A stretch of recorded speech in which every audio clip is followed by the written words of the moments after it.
Good morning, everyone, and welcome to my channel. Today, we are going to start leave rules. Okay, uh, from rule number 20. ये कहता है leave to a government servant who is unlikely to be fit to return to duty, जो return मतलब वापस नहीं आ सकते। ठीक है, कोई ऐसे गवर्नमेंट सर्वेंट है जो कि अनलाइकली है, जो नहीं आ सकते, जो क्योंकि वो मेडिकली जो है अनफिट हो गए हैं, right. Unlikely to be fit. तो क्या कहता है, when a medical authority has reported that there is no reasonable prospect that the government servant will ever be fit to return to duty, leave shall not be necessarily refused to such servant. ठीक है, तो अगर मान लीजिए आपको ऐसा लगता है कि कोई भी अगर ऐसे बोल देता है कि अगर मेडिकल अथॉरिटी आपको रिपोर्ट करे, सबसे पहली बात तो मेडिकल अथॉरिटी अगर आपको ऐसा रिपोर्ट करती है that there is no person the government servant will ever be fit, जो है सर्वेंट जो है will ever be fit to return to duty, तो इस केस में क्या करना है आपको, leave in such cases shall not be refuse, मतलब आपको इस केस में लीव जो है रिफ्यूज नहीं करनी है। ठीक है, पहली चीज। दूसरी बात करते हैं, the leave may be granted if due by the authority competent to grant leave on the following condition. क्या बोलता है, कुछ कंडीशन दे रखे, if the medical authority is unable to say with certainty that the government servant who has acquired a disability will never again be fit to service, leave not exceeding 12 months at a time may be granted and such leave shall not be extended without further reference to medical authority। अगर जो medical authority है ना, कुछ conditions दे रखी है आपको यहाँ पर, क्या कंडीशंस हैं कि अगर मेडिकल अथॉरिटी अपने तरफ से अनेबल टू से, अगर medical authority is unable to say कि भाई आई एम नॉट श्योर, ठीक है, विद सर्टेनिटी, अगर वो सर्टेनिटी के साथ नहीं कह पा रहे हैं कुछ भी, ठीक है। ये तो एक तो होता है कि सर्टेनिटी भाई नहीं आ ही नहीं पाएंगे, मेडिकल करते हैं भाई सॉरी ये तो आ ही नहीं सकते, मतलब वापस जो है फिट नहीं हो सकते कभी भी। बट लेकिन अगर medical authority is unable to say with certainty की गवर्नमेंट सर्वेंट जो है will ever be fit for service और नॉट, तो उस केस में क्या करना आपको लीव नॉट एक्सीडिंग 12 मंथ्स, आपको 12 महीने से ज़्यादा छुट्टी नहीं देनी, leave not exceeding 12 months at time may be granted, उसको ग्रांट करना, such leave shall not be extended without further reference from, और उसको एक्सटेंड भी नहीं करना आपको। ठीक है, और ये जो लीव्स हैं दोबारा से ये जो आपने दी हैं, that shall not be extended and shall not be extended without further reference to a medical authority. ठीक है, अगर government servant is declared by the medical authority specified rule and nineteen to have acquired such decision which may prevent him from discharging further service, leave और sanction of leave may be granted to him after the servant has achieved. ठीक है, तो अगर मान लीजिए कोई medical authority ऐसे कहती है कि भाई ये नहीं आ सकता, ठीक है, यहाँ पर जो है डिक्लेयर कर देती है अपने तरफ से बाय द मेडिकल अथॉरिटी, ठीक है, acquired such disability from discharging in service, that prevent him from discharging further service. ठीक है, तो आपको क्या करना है इस केस में, क्या करना है आपको, लीव जो है और extension of leave may be granted to him after the certificate of medical authority. ठीक है, जैसे आपको मिलता है कर सकते हैं, प्रोवाइडेड दैट इस केस में भी any leave debited for the period granted under sub clause 1 the medical unable to say जो है, ठीक है, after receipt of the certificate of disability of medical authority shall be remitted back into the leave account of the government। This is really very important। जब medical authority कुछ कह नहीं पाती certainty से, तो आपको 12 मंथ्स की लीव दे देनी है। ठीक है, और एक्सटेंडेड जो करनी है तो आपको मेडिकल अथॉरिटी के उससे लेनी है। प्रोवाइड दैट अगर कोई भी लीव जो है if it is debited for the period, तब इस वाले पीरियड में कह रहा है कि अगर कोई भी लीव, फर्स्ट वाला पीरियड में अगर कोई भी आप लीव लेते हैं, ठीक है, अगर एनी कोई भी लीव डेबिटेड होती है आपकी इसमें, granted under sub clause 1 of clause B, ठीक है, after shall be permitted back into the leave account of the government servant. ठीक है, आफ्टर द रिसीट बोलता है after the receipt of the disability of medical authority shall be remitted back, उसको क्या करना है आपको वापस दे देना है, शैल बी रिमिटेड बैक, ये बहुत इंपॉर्टेंट है, the leave account of the government servant. ठीक है, रिमिट कर देने वापस से। Provide further that any leave granted to regulate the period of absence under sub clause 2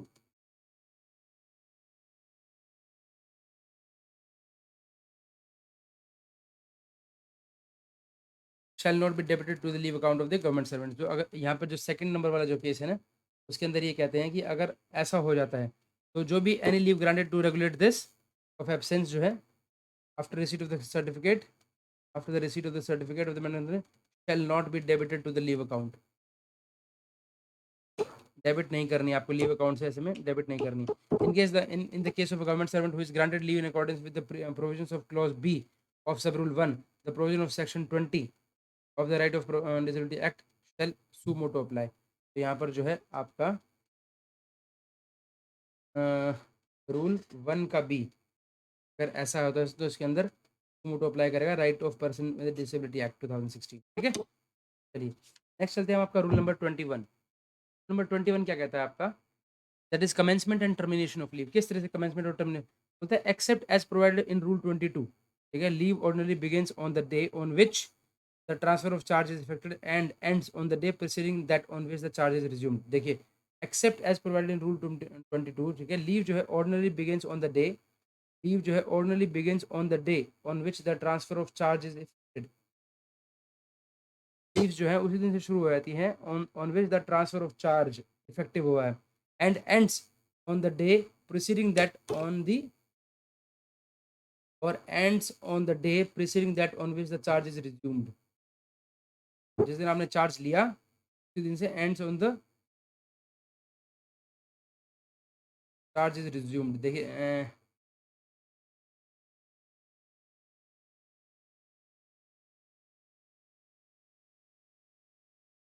बोलता है ऑर्डिनरी केसेस में leave begins on the day, उस दिन शुरू होती है on which the transfer of charge is affected, जिस दिन से चार्ज जो है ना ट्रांसफर ऑफ चार्ज जो है इफेक्टिव होता है। ठीक है, and ends on the day, और उस दिन खत्म होती है preceding that on which the charge is resume, जिस दिन वो चार्ज रिज्यूम कर रहे होते हैं ना उससे एक दिन पहले ये खत्म होती है एक तरीके से आपका। ठीक है, लीव जो है ordinarily begins on the day on which the charge, जैसे मान लीजिए आज आपका ट्रांसफर ऑर्डर आ गया, ठीक है, तो आज से आपकी छुट्टी स्टार्ट हो गई और जिस दिन आपने चार्ज ले लिया वहां जाके उससे एक दिन पहले जो है आपकी छुट्टी खत्म हो गई। ठीक है, on which the transfer charge is effective, जिस दिन से इफेक्टेड होता है उसी दिन से उस दिन इंक्लूड होता है, वो दिन इंक्लूड होता है। आज से आपका you are being transferred with effect from this, आज से ही कर दिया, उसी डेट से हो गया आपका, जिस दिन चार्ज आपको दे दिया आज से ट्रांसफर हो गया आपका, तो ट्रांसफर कर दिया। फिर इसके अलावा अगर it ends on the day preceding on which the charge resume, जिस दिन चार्ज रिज्यूम होता है जैसे एक दिन पहले जो है वो हो जाती है। ठीक है, अगर आप फॉरेन सर्विस पे कहीं जाते हैं, if government servant is transfer to foreign service which on leave file on leave, he ceases from the date of such transfer to be on leave and to draw leave salary। वो उसी दिन से उनका charge होता है foreign service में, तो he ceases from the such transfer से खत्म होता है। ठीक है, combination of leave with leave, तो combination of holiday with leave, मतलब किस किस तरीके से आप जो है अपनी लीव्स को कंबाइन कर सकते हैं लीव्स के साथ, ये देख लीजिएगा, इंपॉर्टेंट है आपका। बोलते हैं when the day immediately preceding the day on which a government servant leave other than the leave on a medical certificate begins, जिस दिन से आपकी छुट्टी शुरू हो रही है, when the immediately preceding the day, when the day, ठीक है, immediately preceding the day on which a government servant leaves begin, मान लीजिए आपकी छुट्टी जो है कल से शुरू हो रही है, तो when the day immediately preceding the day, मतलब एक दिन पहले, on which a government servant leave begins or immediately following the day on which his leaves expires is a holiday or one of series of holidays, the government servant shall be deemed to have been permitted except in cases where the administrative reason permission for prefixing suffixing holiday to leave specifically withheld to leave his station at the close of the day before or return to it on the day following such day or series of holidays provided। देखिए, इसका मतलब कहने का मतलब ये है कि जिस दिन भी मान लीजिए आपकी छुट्टी कल से शुरू हो रही है, ठीक है, आपने छुट्टी आज अप्लाई करी, आपकी छुट्टी कल से शुरू हो रही है, तो when the day immediately preceding, मतलब आपका जो दिन जो है इमीडिएटली प्रीसीडिंग कौन सा हुआ, पहले का दिन हो गया, day on which a government servant leave, जिस दिन आप जो है लीव बिगिंस,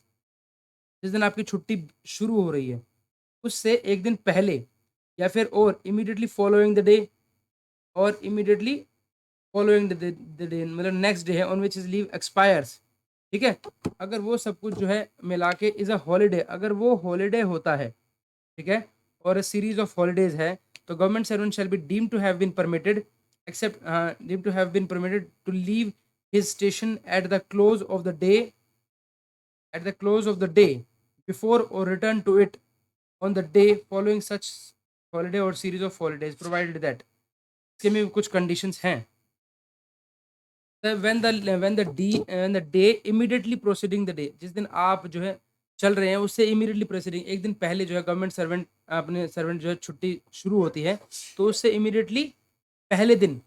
या फिर उसके जिस दिन एक्सपायर होती है उससे इमीडिएटली पहले दिन, या फिर जिस दिन छुट्टी जो आपकी शुरू हो रही है उससे एक दिन पहले। ठीक है, अगर हॉलीडे है या फिर सीरीज ऑफ हॉलीडे है, तो गवर्नमेंट सर्वेंट जो है shall be deemed to have been permitted, ठीक है, तो उसको डीम्ड माना जाएगा। ठीक है, then he shall be deemed to have been permitted except in cases where और for administrative permission for preferring service to leave specially with help करके तो एक अलग चीज़ है। Otherwise he shall be deemed to have been permitted to leave his station at the close of the day before, तो माना जाएगा to leave his station at the close of the day before और return to it on the day following such holiday. उसी दिन से मान लिया जाएगा जिस दिन से आप ये छोड़ेंगे, ठीक है। तो आप आपको क्या इस केस में क्या माना जाएगा, will be considered as that you have left the station at the close of the day before और return to it on the day following such holiday, और return to it on the day following such holiday. क्या consider to leave his station at the close of the day before और return to it on the following such holiday. आपको इस तरीके से माना जाएगा कि आपने एक दिन पहले छोड़ दिया है स्टेशन, छुट्टी से पहले छोड़ दिया है, और एक स्टेशन जो है आपका बाद में माना जाएगा। मतलब कि जो बीच की छुट्टी है ना, जैसे मान लीजिए आपने ऐसे आपने मान लीजिए 5 तारीख को छुट्टी दी, 5 से लेकर 15 तारीख की आपने छुट्टी दे दी, तो उस छुट्टी से पहले पहले मान लीजिए आपका 5 तारीख को दी आपने और 3 और 4 की छुट्टी पड़ रही है, तो वो ऑटोमेटिकली उसको प्रीफिक्स कर लेगा। ठीक है, तो आपको ये माना जाएगा कि आपने 3 तारीख से छुट्टी ली है, लेकिन वो काउंट नहीं होगा, वो छुट्टी में काउंट नहीं होगा। ठीक है, इसके अलावा दूसरी तरफ आपने 15 तारीख तक छुट्टी ली थी, 16 17 की छुट्टी पड़ रही है, 16 17 भी आपका छुट्टी में काउंट होगा, माना जाएगा कि जी आपने जो है आपने स्टेशन छोड़ा हुआ था, लेकिन वो छुट्टी में काउंट नहीं होगा। प्रोवाइडेड दैट, अब इसके में भी कुछ कंडीशंस लगा रहा है, वो क्या कह रहा है, provided that his transfer or assumption of charge does not involve the handing or taking over of securities of money other than a permanent advance। Provide that कहीं आपका जो ट्रांसफर है या फिर एजम्पशन ऑफ चार्ज है आपका, अगर मान लीजिए आपका कोई ट्रांसफर होता है आपका या फिर एजम्पशन ऑफ चार्ज होता है, it does not involve the handing और टेकिंग ओवर ऑफ सिक्योरिटीज और money other than a permanent advance. अगर आप परमानेंट एडवांस के अलावा आपका जो ट्रांसफर और जो एजम्पशन ऑफ चार्ज है आपका does not involve the handing, तो उस केस में नहीं माना जाएगा। जब आपने ट्रांसफर लिया आपने, ठीक है, जब आपने ट्रांसफर लिया और आपने एज्यूम कर लिया वहाँ पर चार्ज, और वो जो है does not involve the handing और टेकिंग ओवर ऑफ सिक्योरिटीज, जब वो other than a permanent advance, his earlier departure does not entail a correspondingly earlier transfer from another station to a station. The delay in his return does not involve a corresponding delay in the transfer of another station of government service.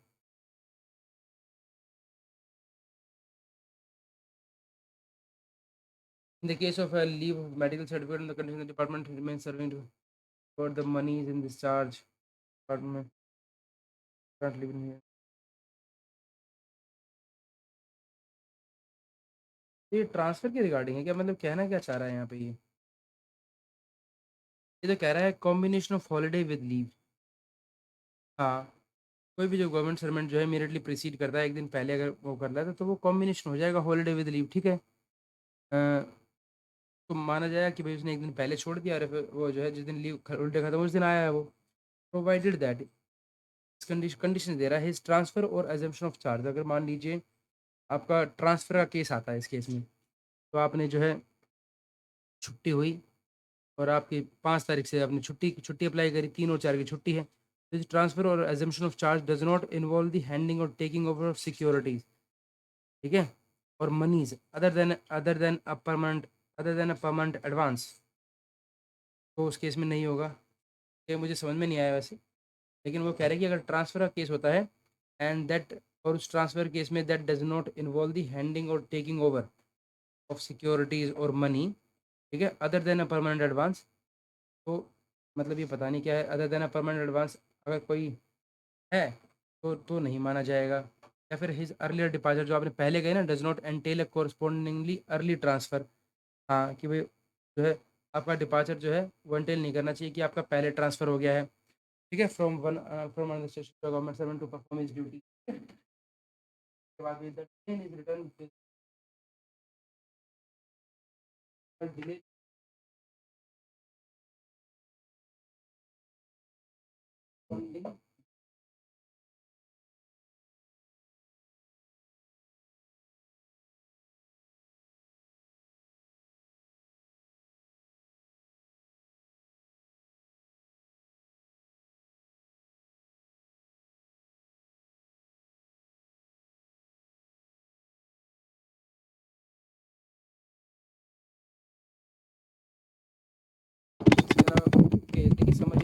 क्या कहना चाह रहा है यहाँ पर, और assumption of charge does not involve handing और securities और money other than a permanent advance. ठीक है, उसके बाद बोलता है इसमें ये कि अगर आपका जो ट्रांसफ़र है होता है किसी के, अगर आपका ट्रांसफ़र होता है और दैट अगर उसके अंदर इन्वॉल्व नहीं है हैंडिंग और taking over of money other than a permanent advance, तो आपको ये नहीं माना जाएगा। तो छुट्टी जो है आपकी कंबाइंड नहीं होगी, मतलब कहने का मतलब ये है।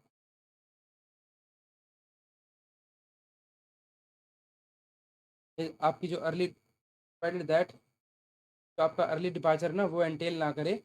कोरस्पॉन्डिंग जो है early early transfer from another another station of government servant. ठीक है,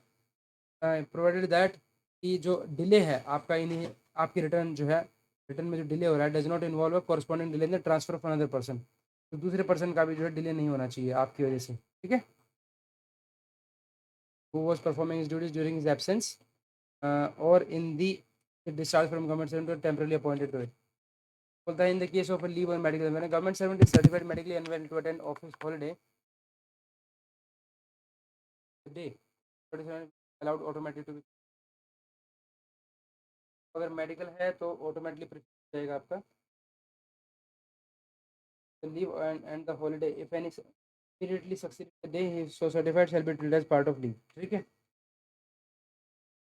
when the government is certified medically fit for joining duty if he is so certified including that day shall automatically be allowed to suffix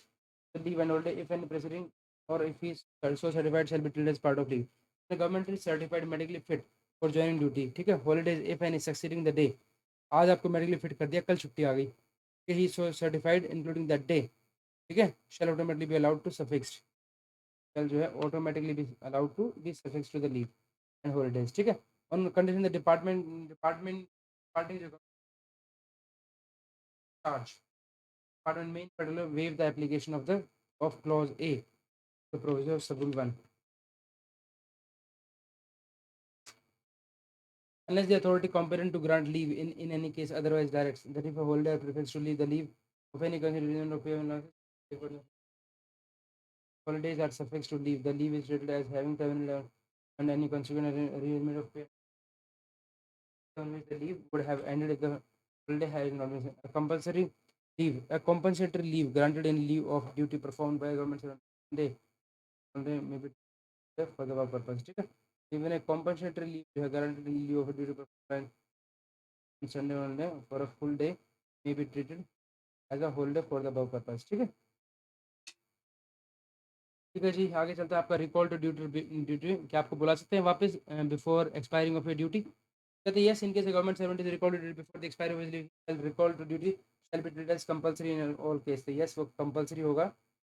in all cases and the government servant shall be entitle, क्या क्या entitlement होगी इनकी, the leave from which he is recalled is in India, अगर वो आप India में हैं, अगर आप you are in India may be to be as on the duty from the date on which he start the station, तो उसी दिन से स्टार्ट हो जाएगा from the date on which he start for the station to which he is, तो duty माना जाएगा जिस दिन क्या स्टार्ट होते हैं आप में, तो ड्यूटी माना जाएगा from the date on which he start for the station which he is ordered and to draw travelling allowance, उसको मिलेगा क्या, उसको मिलेगा travelling allowance under rules made in this behalf for the journey and leave salary, leave salary until he joins his post, until he joins his post at the same rate at which he would have drawn it but for recall to duty। ठीक है, if the leave for which he is recalled is out of India, अगर मान लीजिए वो person है वो out of India है अगर अभी,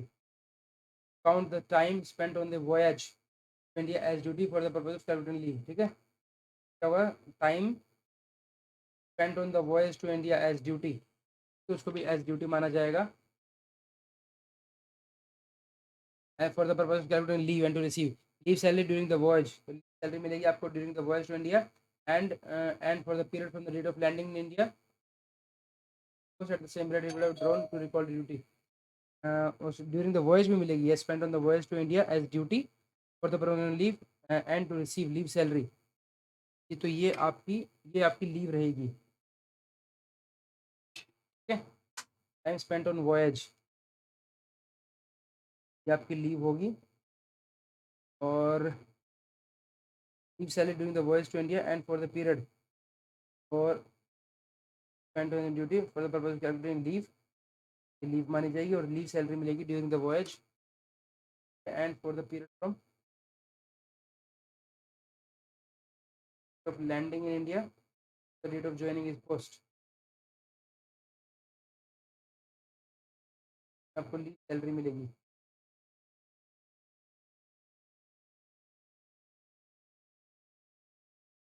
eight the same rate at which he would have drawn but to recall duty free passage to India, आपको फ्री पैसेज मिलेगा इंडिया के लिए, आपको passage to India. Then we have a refund of his passage from India, refund of his passage from India if he has not completed half the period of his leave, but by the day of leaving for India on recall of the 3 months, whichever is shorter. Refund of his passage, refund भी मिलेगा आपको,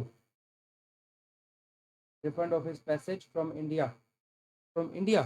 हाँ जी, if he has not completed half the period, अगर उन्होंने बोलता है if he has not completed half the period of his leave, अगर आधी छुट्टी आपने नहीं ली है वहाँ पे, by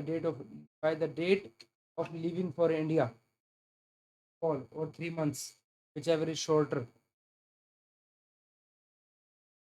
ये बोलता है आपको रिफंड भी मिलेगा, फ्री पैसेज तो मिलेगा ही मिलेगा, इसके अलावा आपको रिफंड भी मिलेगा अपने पैसेज का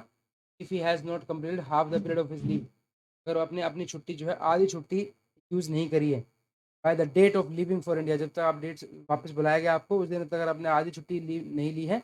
या फिर ऑन रिकॉल और 3 मंथ्स, या फिर और कम से कम 3 months which ever is shorter,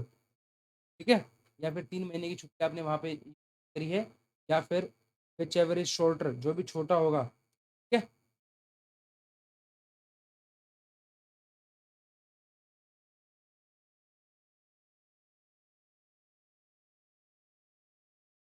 But the traveling allowance under the rules, the time being enforced for travel from the place of landing in India to the place, आपको travelling allowance भी मिलेगा। Travelling allowance कहाँ कहाँ से मिलेगा आपको? Travelling allowance मिलेगा आपको from the place of landing in India of duty, यहाँ का ट्रैवलिंग अलाउंस मिलेगा, ठीक है। फिर बात करते हैं आपका रूल नंबर 24 क्या कहता है आपका, रिटर्न फ्रॉम लीव, बोलता है government servant on leave, a government servant on leave shall not return to duty before the expiry of the period of leave granted to him unless he is permitted to do so by an authority which is granted in him, ठीक है। तो आप ऐसे वापस भी नहीं आ सकते, government servant on leave shall not return to duty, ठीक है, before the expiry of the period of leave granted to him, ठीक है, नहीं आना है वापस भाई, unless he is permitted to by the authority who is granted him leave, ठीक है। notwithstanding anything contained in sub rule 1, a government servant on leave preparatory to retirement shall be precluded from returning to duty with the consent of the authority competent to appoint him to post for which he on a leave preparatory to retirement। ये एक बार पढ़ लेते हैं, इसका क्या कहता है, note with standing anything contain government servant on preparatory retirement, तो गवर्नमेंट सर्वेंट अगर है, तो हम देख लेते हैं इसके बारे में क्या होगा, ये expiry of the period leave granted to him, government servant shall preclude, देख लेते हैं, बंद करना, तो जो है एक गवर्नमेंट सर्वेंट अगर मान लीजिए प्रिपेरेटरी रिटायरमेंट पे है, शैल बी फ्रॉम रिटायरिंग, बंद कर जाएगा, मतलब उसको रोक दिया जाएगा, shall be precluded from returning to the consent with the consent of authority competent to post for which he proceeded to retirement, ठीक है। तो उसको जो है आपको ये सेम कंडीशन के साथ भी है, प्रीक्लूड रहेगा इनके पास भी, जो भी प्रिपेरेटरी टू रिटायरमेंट है अगर पता है, stop from returning except consent of this point।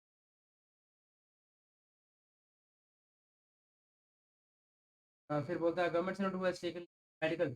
फिर मे नोट रिटर्न मेडिकल, तो बंदा medical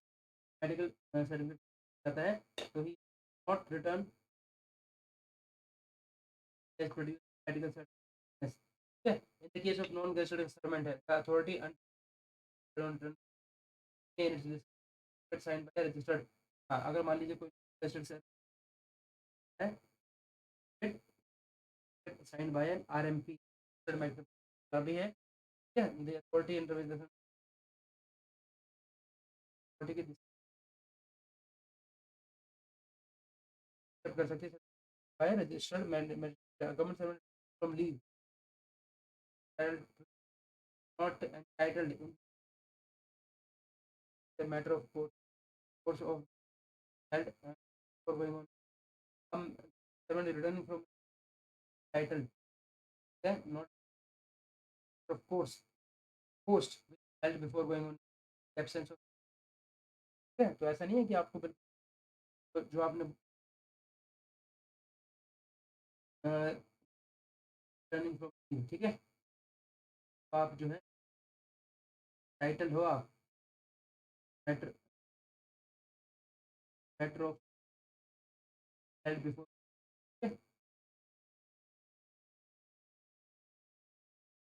to the other such government servant shall report his return to duty and await, तब भी आप रिटर्न आपको क्या करना है return authority grant required by सब allowed to resume right work, allowed to resume right, then is this clear? आगे चलते हैं rule number 25 absence after expiry of leave. आपकी एक्सपायरी ऑफ आपकी लीव है वो एक्सपायर हो गई है, बाद आप ज्वाइन करते हैं, इसमें क्या होगा, unless the authority competent grant leave extends the leave absence after expiry of leave, okay, बोलता है unless the authority competent to grant leave extend the leave, a government servant who remains absent from the end of leave is entitled to salary, okay, uh,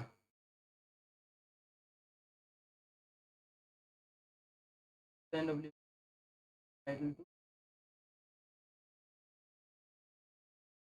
the period of such a पहली बात, that period shall be debited against the leave account as half pay, that period debited against his leave account as though it were half pay leave to the extent such leave, the period in excess of such leave and due being treated as extraordinary, okay। अगर कोई wilful absence होते हैं ये क्या होगा आपका discipline, बोलता है unless the authority government servant who absent after the entitled to no leave salary for the period of such absence and that no at that period shall be debited to account, इसके अलावा तो जो आपका जो that period है ना, it shall be debited account से भी कटेंगी as though it were half pay leave, कैसे, जैसे कि वो it were half pay leave, ठीक है। एक्सटेंड सच लीव अगर हाफ पे लीव है, the period in excess of such leave से भी आगे जाता है, खत्म हो गई in such leave being treated as year consider किया जाएगा, ठीक है। यहाँ पर ये कहना क्या चाह रहा है कि अगर आप मान लीजिए कर गए आप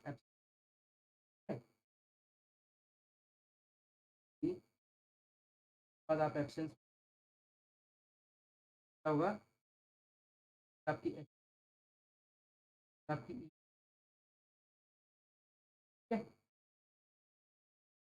आपकी ईमेल में कन्वर्ट कर देंगे, ठीक है, जो है आपका डिसिप्लिनेशन दिया जाएगा, ठीक है। चलिए जी, बोलता है काइंड ऑफ लीव एडमिट क्या कहता है कि earn leave for government servant serving in department other than vacation department, earn leave उनके लिए बात करते हैं जो कि डिपार्टमेंट से अलग काम कर रहे हैं, the leave account of every government servant other than a military officer who is serving in department other than a vacation department shall be credited with earned leave in advance, earned leave है ना, कैसे कर advance में होती है each the first day of January and for the July of every, the government servant joins a new post without availing full joining time, ठीक है। अगर कोई भी गवर्नमेंट सर्वेंट जो है joins अगर आप कोई भी joins a new post without availing full joining time तो उसकी in order to join the new post without availing time entitle, ठीक है, बाय द रीजन दैट, ठीक है, या फिर joins the post without availing in time, या तो उसको ऐसा ऑर्डर किया जाता है, order to join, then you listen without availing in time, या फिर he proceeds alone, चल लेता है without availing of time and takes his family later within the permissible period of time for days of joint and maximum by the number of to which count as, okay, but the only what is created together with the we there when the what is created together how to be so together with the and the the leave at the credit of government servant half year shall be carried forward half year subject to the plus the leave at the credit of a government servant, क्या कह रहा है आपका इस पर, whether the leave at credit of a government servant at the close of the previous half year shall be carried forward to the next half year, subject to the condition that the leave so carried forward plus the credit of a half year do not exceed maximum limit of 300 वो कह रहा है तभी होगा जब आपके आपके पास जो है 300 से, वरना 300 से वो ज़्यादा नहीं है तो फिर आपके पास कोई ऑप्शन नहीं है. The leave at credit of a government servant at the close of this previous half year, ठीक है, अगर आपके पास जो लीव है carried forward to the next half year subject to the तभी कैरिड फॉरवर्ड होती है आपकी जो कोई भी लीव है ना, जो है लीव जो है वो कैरिड फॉरवर्ड तब होगी to the next half year the leave so carried forward plus the credit for the year half do not exceed, तभी कैरी फॉरवर्ड होती है जब आपके पास 300 से कम छुट्टियां होती, 300 हो गई फिर कैरी फॉरवर्ड नहीं होती. Provided that where the earned leave at the credit of the government servant as on last day of December or June is 300 or less than or more than 285 days, the advance credit of 15 days earned leave on the first day of January to be afforded in the manner indicated under sub rule 1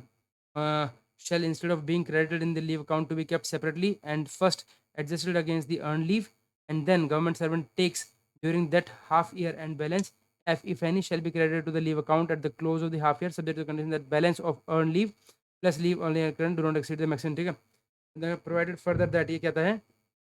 where the earned leave at a credit of a government servant as on the last day of December or June is 300, अगर आपकी जो छुट्टियां हैं earned leave जो है ना आपकी अगर वो 300 है, ठीक है, और लेस बट मोर देन या फिर लेस है कम है इससे या फिर और लेस बट मोर देन 285, ठीक है, the advance credit of 15 earn days on the first day be afforded in the manner, ये जो 15 दिन की जो छुट्टी हो रही है ना आपकी ये इस मैनर में होनी चाहिए indicated under sub rule 1 of 1A, okay, 1A shall instead of being credited in the leave account be kept separately, उनको आपको क्या करना है अलग से रखना है, kept separately उनको अलग रखिए आप, ठीक है, for and first adjusted against the earned leave that the government servant takes during that half year, और उनको आप पहले एडजस्ट कीजिए, ठीक है, फर्स्ट एडजस्ट आपको क्या करना है फर्स्ट एडजस्ट करना है आपको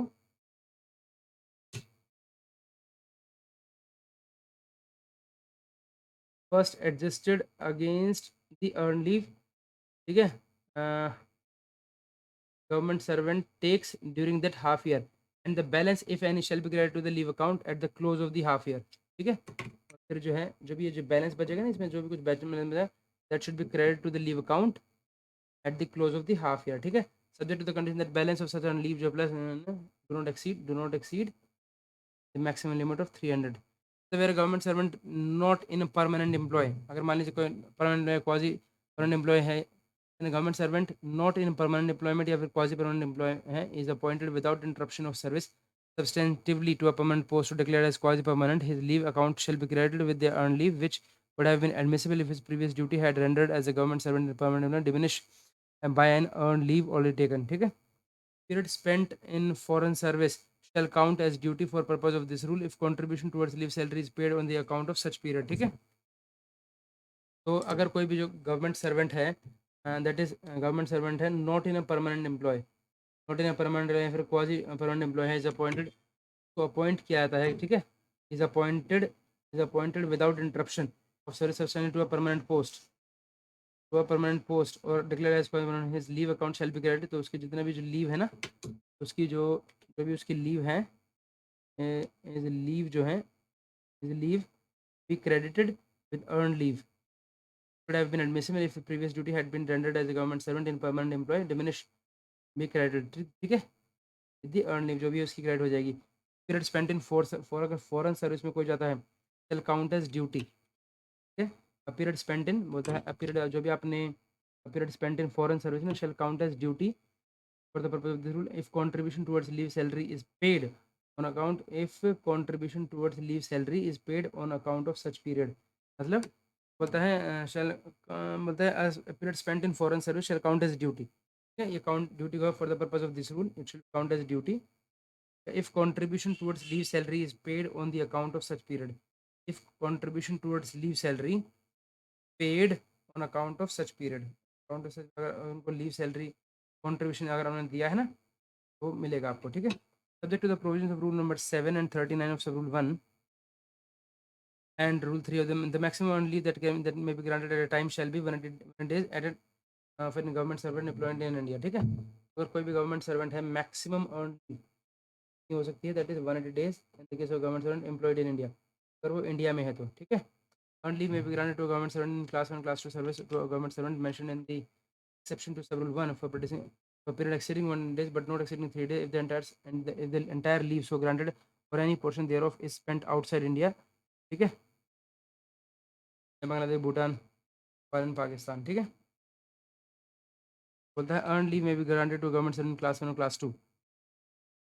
ये जो है वो क्लास 1 और क्लास 2 के लिए service to government servant mention in the exception to sub rule 1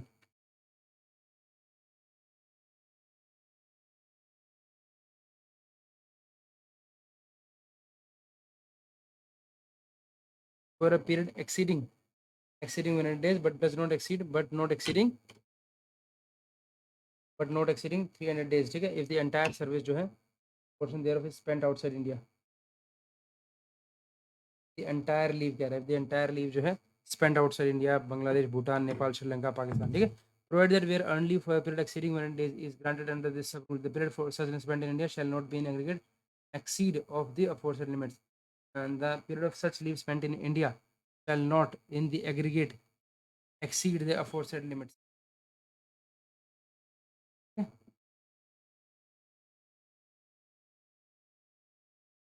next बात करते हैं, हम इससे आ गया आपका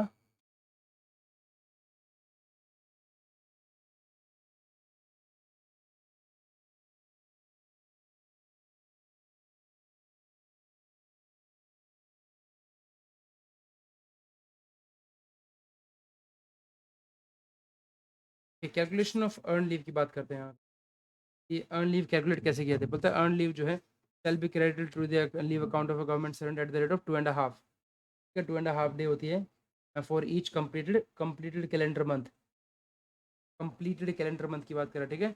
is likely to render in half of the in appointed the credit for the half year in which government servant is due to retire और resigns the service shall be afforded only at the rate of, तो जो भी credit जो होंगे ना इस case में बोलता है credit of the for the half year के बंदा कोई ड्यू टू रिटायर और रिजाइन है from the service shall be afforded only at the rate of 2.5 day per completed calendar month up to the date of retirement, ठीक है, shall be afforded only at the rate of this 2.5 day per calendar month, ठीक है, so whether where a government servant is removed or dismissed from service, grant of the earner shall be allowed at the rate of 2.5 per calendar month up to the end of the calendar month preceding the calendar month in which he is removed or dismissed from service, ठीक है, then up to the end of the calendar month preceding the removed or dismissed from service, but when a government servant dies on other to violence service, so credit of the earner shall be allowed at the rate of death, half day per completed month, the date of death the government servant, ठीक है, पर complete month of service up to the date of death, होता है when a government servant dies in service, ठीक है, So credit of earned leave shall be allowed at a rate of 2.5 day per completed month of service up to the date of death. Okay, and if a government servant has availed extraordinary leave या फिर and some period of absence has been treated as dies in a half year, the credit to be afforded to his leave account at the commencement of the next year shall be reduced by 1/10 of the period of such leave and dies subject to a maximum 15 days. ये बहुत important है ये point आपका. अगर कोई government servant ने जो है हैज़ अवेल्ड एक्स्ट्राऑर्डिनरी लीव ले ली है या फिर सम पीरियड जो है उसका डाइजनन हो गया है इन अ हाफ ईयर, ठीक है,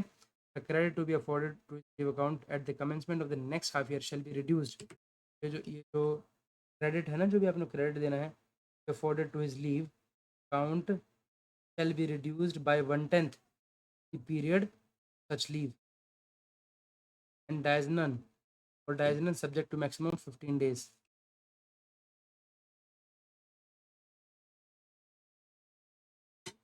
बहुत इंपॉर्टेंट है आपकी. कोई भी अगर गवर्नमेंट सर्वेंट है उसने एमपी में मान लीजिए छुट्टी ले ली, उसने 20 दिन की छुट्टी ले ली, ठीक है, government servant has availed extraordinary leave ले ली या फिर पीरियड जो है डाइज हो गया 20 दिन का बीच में, ठीक है, credit to be afforded his leave account the commencement of the half year में जवाब डालेंगे that shall be reduced. Reduce होना चाहिए by the 1/10 of the period of such leave. मान लिया आपने एग्जाम्पल दे यहाँ पर 1/10 कर लीजिए इसको, ठीक है, 1/10 ऑफ सच लीव जो भी आपने डाइजन 1/10 ऑफ डाइजनन हो गया या फिर आपका EOL हो गया कर लेनी आप, ठीक है, टू मैक्सिमम तो ज़्यादा ज़्यादा 15 तो 1/10 और उसमें उसको घटा देंगे आप, शैल बी रिड्यूस्ड बाय 1/10. मान लीजिए 20 दिन की ली है तो 2 दिन का उसमें आपने कर ले लिया अपने 20 दिन, तो 2 दिन की आपकी इस तरीके से हो गई, ठीक है, तो 1/10 मल्टीप्लाई बाय जो भी पीरियड है उसका वो आपको करना इंपॉर्टेंट है. आपका कोई भी पीरियड डाइजनन या फिर EOL हो जाता है. While affording credit of earned leave, fractions of a day shall be rounded. ठीक है, ये तो पता ही है आपको कि फ्रैक्शंस जो भी होते हैं ना, fractions of a day shall be rounded off to the nearest day. चलिए आपका आगे बात करते हैं आपका earn leave for person serving in vacation. जो टीचर्स वगैरह हैं इस तरीके से the leave account of every other than military officer serving in a vacation department shall be granted with earned leave in advance in 2 installments. Okay, in advance जाएंगी वो भी in 2 installments of 5 days each on of जनवरी. इनका 5 दिन की छुट्टी मिलती है जनवरी में और जुलाई में, ठीक है. In respect of any year in which the government servant avails a portion of the vacation, he shall be entitled to additional earned leave in such case. Again, government servant avails a portion of the vacation, he shall be entitled to additional earned leave such proportion 20 days as the number of days of vacation taken bears to full. Okay, यहाँ पर भी बोलता है proportion of 20 days, such proportion of days as the number of days of vacation taken bears to vacations, while the total credit shall 30 days in a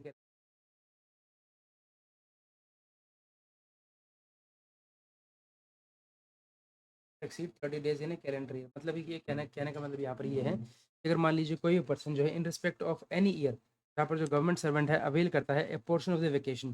कुछ portion जो है vacation का, ठीक है, मान लीजिए छुट्टी है कि कुछ पोर्शन की बात हो रही है, किसकी, कुछ पोर्शन की, मतलब सारी नहीं, कुछ पोर्शन की बात हो रही है, पोर्शन ऑफ द वेकेशन अगर आप लेते हैं, he shall be entitled to additional earn leave, तो एडिशनल अर्न लीव आपको मिल जाएगी इसकी, ठीक है. तो in such proportion of 20 days as the number of days of vacation not taken है entitle to additional earn leave in such proportion of 20 days, 20 दिन की मिलेगी, ठीक है, in entitled to additional earn such proportion of 20 days as the number of days of vacation not taken bears to full vacation, ठीक है, provide that the earn leave जो है credit जो है एक्सीड करनी चाहिए 30 से, यानी कि 5 तो आपको मिली गई, यहाँ पर 20 ज़्यादा आप कर सकते हो, 30 से ज़्यादा नहीं होनी चाहिए. If any year the government servant does not avail any vacations, earned leave will be subject to 20 as per rule 26 instead of clause A and B.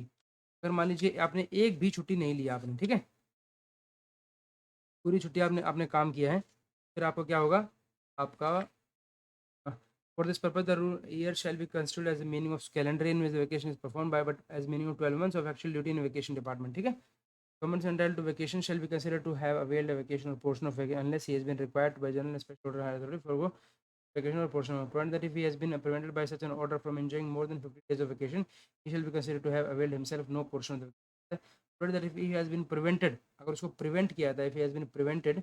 by such order from enjoying more than 15 days of the vacation, so order by from enjoying more than 15 days of the vacation, he has been provided prevented by such order from enjoying more than 15 दिन से ज़्यादा जो है आपको रोका जाता है, shall be considered to have availed himself of no portion of the vacation.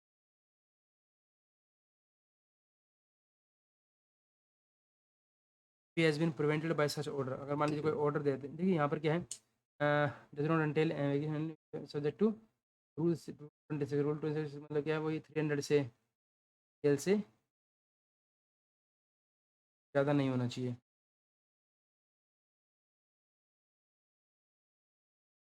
ठीक है, for the purpose of this rule the term year जो है ना, meaning of a calendar year में the duty is perform but as a meaning of 12 months of actual duty in vacation department, but as meaning 12 months of,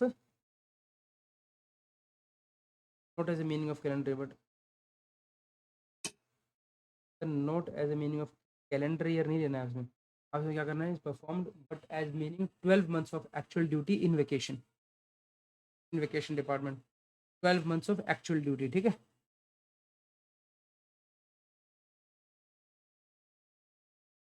ठीक है, note बोलता है a government servant entitled to vacation shall consider to have availed a vacation of a portion और a portion vacation unless he has been required by general order, अगर कोई special order नहीं निकाला है इस तरह से by higher authority to forgo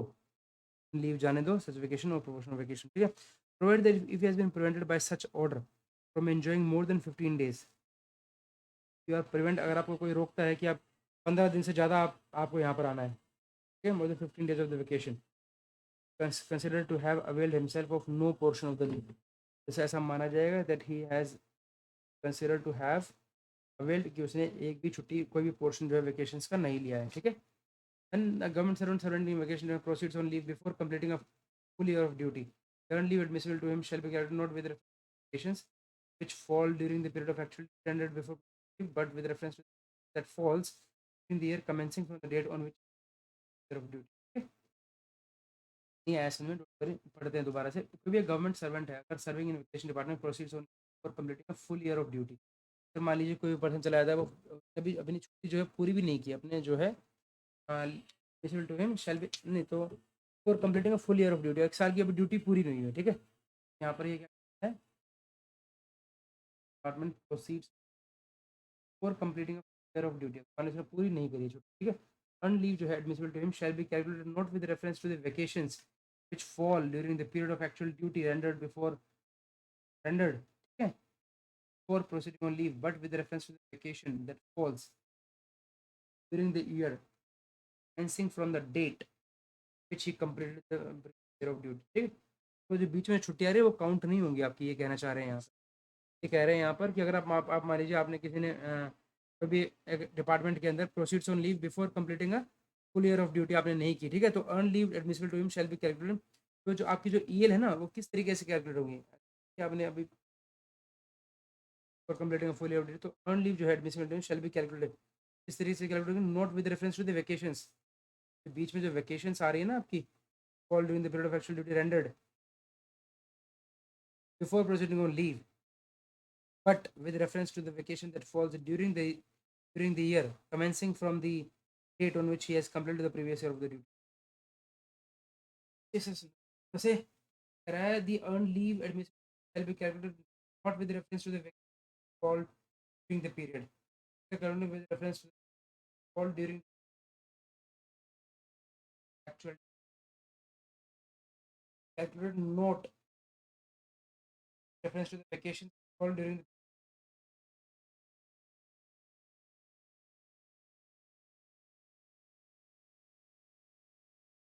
only but with reference to vacation fall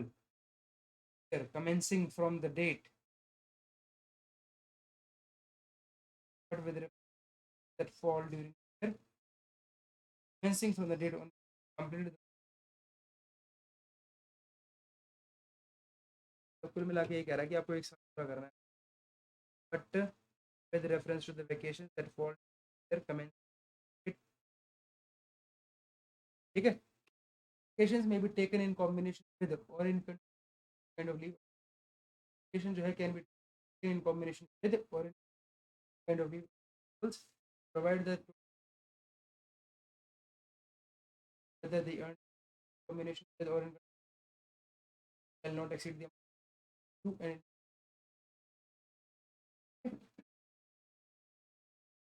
vacations may be taken in combination तो आप लेते हैं ना ये any kind of leave okay? but जो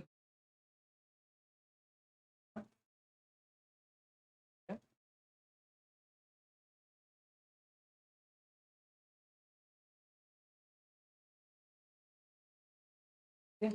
नेक्स्ट बात करते हैं the only one to the school at the period of a government service shall leave the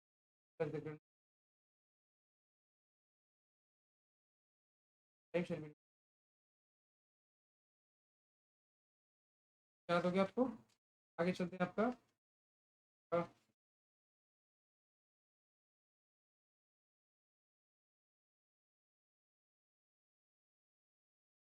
आगे बात करते हैं आपका हाफ पे लीव जो आपका 29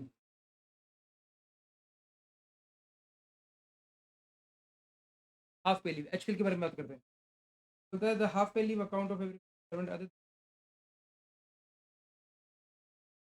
half pay leave advance into installment HPL भी जो है आपकी एडवांस में आती है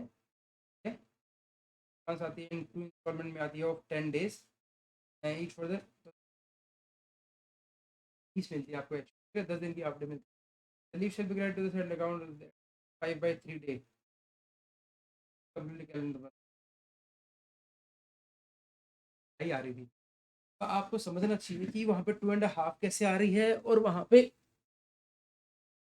देखिए इसको बता देते हैं हम आपको कैसे आई है हमें पता था एक बार देख लेते हैं हमें शायद अभी भी दोबारा से रिकॉल कर पाएंगे जो ईएल जो आती है ना आपको ईएल 30 तो 30 डिवाइडेड बाई 12 30 डिवाइडेड बाई 12 करें तो 5/2 का हाफ किया तो 2.5 आ गया सिमिलरली यहाँ पर कितनी मिलती है आपको 20 डिवाइडेड बाई 12 क्या आ गया 10/6 10/6 को करोगे 5/3 तो ये 5/3 आ गया ठीक है ये कैलेंडर मंथ में इस ऐसे मिलती है आपको ठीक है इसमें कुछ भी याद करने की जरूरत नहीं है बस उसको आप अपना डिवाइड करके देख लीजिएगा the leave shall be credit to the leave account 5/3 मिलेगा with the completing calendar year which he has likely to render half ठीक है the credit for the half year with the government servant is due to retire और resign तो ये वही अगर मान लीजिए वो रिटायर रिजाइन कर रहा है तो 5/3 month up to the date on of the retirement of or resignation पर कंप्लीटेड मंथ अगर रिमूव या डिसमिस हो जाता है तो up to the end of the calendar month preceding the calendar month in which जिस भी वो रिमूव होता है ना up to the end of the calendar month preceding the calendar month मतलब डिसमिस के केस में वो जो है पहले पहले वाला मंथ तक ही वो काउंट किया जाएगा ठीक है और अप टू दी वो डेट नहीं आएगी इसमें देखिए यहाँ पर जो है यहाँ पर डेट आ रही है ऊपर ऊपर वाले में ध्यान से देखिए कैलेंडर मंथ में डेट आ रही है अगर रिटायर रिजाइन होता है तो डेट आ रही है लेकिन अगर रिमूव या डिसमिस होता है तो कैलेंडर मंथ आ रहा है कैलेंडर मंथ आ रहा है डिसमिस डिसमिस और के केस में मंथ आ रहा है मंथ और रिजाइन और रिटायर के केस में डेट आ रही है डेट ध्यान दीजिएगा यानी गवर्नमेंट सर्वेंट डाइज अगर डाई के केस में भी देखिए डाई के केस में भी डेट आ रही है ठीक है up to the date of death of government servant ठीक है डाई के केस में भी डेट ऑफ डेथ आ रही है आपकी मैंने period of absence of suspension होता है मान लीजिए मैंने पीरियड ऑफ एब्सेंस और suspension of the government servant has been dies non अगर मान लीजिए कोई भी उसका एब्सेंस है कोई भी पीरियड उसकी एब्सेंस हो गई या सस्पेंशन हो गया उसका और उसकी वजह से उसको कर दिया उन्होंने डाइज नन ठीक है तो वी अफोर्ड 1/18 तो 1/18 of the period of dies non subject to the maximum of 10 days ठीक है तो मैक्सिमम 10 डेज तो क्योंकि आपको 10 डेज की मिलती है इसीलिए तो यहाँ पर आपको ईएल कितना था मैक्सिमम 15 डेज बोला उन्होंने और सिमिलरली यहाँ पर क्या होता है period of absence has been treated as dies in a half year बोल रहा है इन अ हाफ ईयर में 10 ही आएगा the credit to be afforded to his pay leave account at the commencement of the next half year shall be reduced by ये 1/18 कहाँ से आया 1/18 भाई पूरा सिंपल सी बात है 1/18 कैसे होगा आप खुद सोचो भाई 18 कैसे आएगा यार हमारी जो लीव है वो है 12/12 पर 20 है तो 10 कर दो 10/, लेकिन 10/6 में भी प्रोपोर्शन वही रहेगा, 5/3 रहेगा, है नहीं। और उसमें जो आपका यहाँ वहाँ पर क्या 10th कर दें, वहाँ पर 1/18 इंपॉर्टेंट है, 1/18 होना चाहिए। एच पी क्या देखिए इसमें 1/18 मल्टीप्लाइड बाई जो डायजनल है, या फिर जो आपका सस्पेंशन है डायजनल, ठीक है।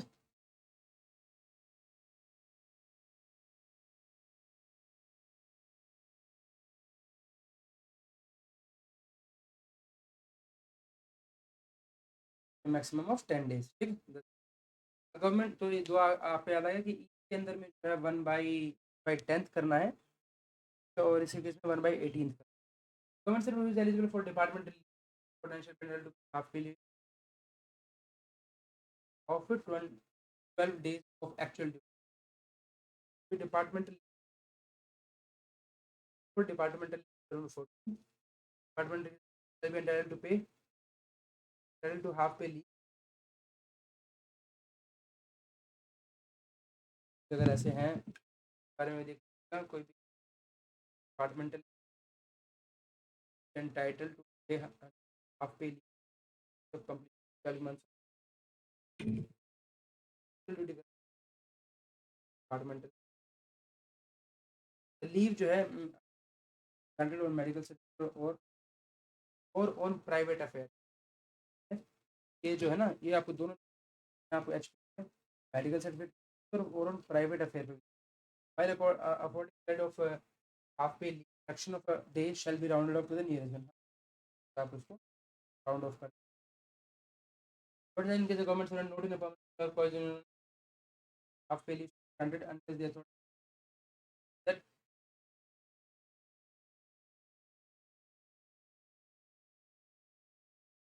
ये कहता है provide that in a government servant जो है not in un employ quasi employ जो है then no HPL shall be granted unless the authority provided that government servant not in a quasi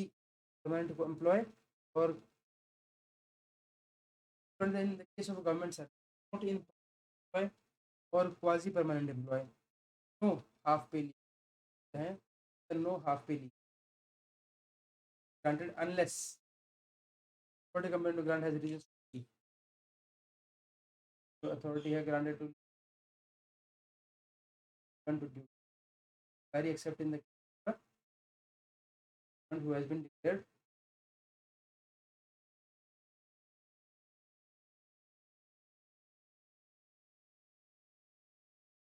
servant declared medically permanently incapacity, ठीक है। बारे में बात करेंगे। नेक्स्ट आपका कम्यूटेड लीव। कम्यूटेड लीव क्या होता है? कम्यूटेड लीव बोलते हैं not exceeding commuted leave half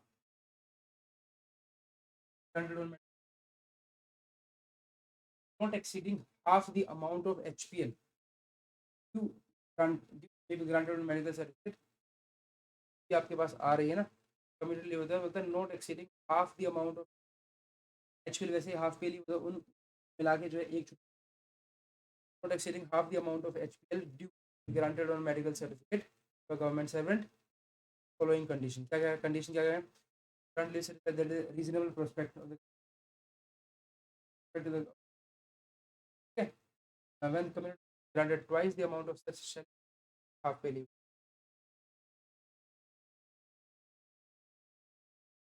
जाती है, twice the amount of such leave shall be debited against the half pay leave। क्या बोलता है आपका half pay leave up to maximum at service, sure half pay leave है up to maximum 180 days without to be at service without production medical certificate and a course of there such as for study certificate without without production of medical certificate आपको 180 days तक दी जा सकती है। Half pay leave है, half pay leave 180 days out tyre service आप course of, ठीक है। तो government servant candidate community science किसी को आपने दिया, ठीक है, तो आपने ने क्या किया, उसने रिजाइन कर दिया, resigns from service tire volunteer is requested to, उसने अपनी रिक्वेस्ट दी tire voluntarily without returning to the community will be treated as HPL, जो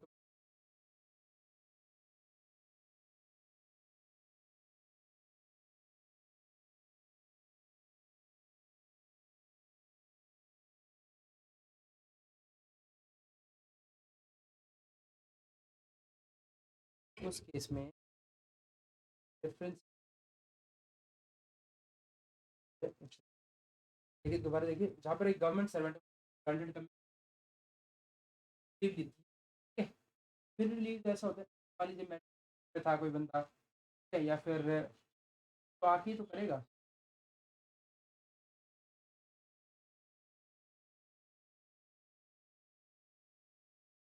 ये बहुत इंपॉर्टेंट है, तो जब एक गवर्नमेंट सर्वेंट है, वो हैज बीन ग्रांटेड, वो रिजाइन कर देता है, और at his request voluntary voluntary shall be as half pay leave, भी आपने लीव कमिट फिर उसको, और जो भी होगा उसकी leave half pay leave, that no such no if the retirement is, लेकिन अगर नो सच रिकवरी, अगर वहाँ पर इल हेल्थ की वजह से इनकेपेसिटी, तो कम्यूटेड लीव जो है ये आपको बहुत इंपॉर्टेंट, दैट में भी it can be granted the request of the government service, then earn leave, बस अर्न लीव है, अगर वो चाहे तो अपना कर सकते, ठीक है।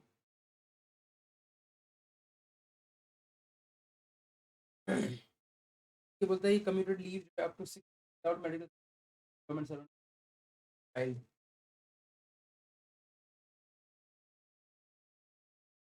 फिर मैटरनिटी कम्यूट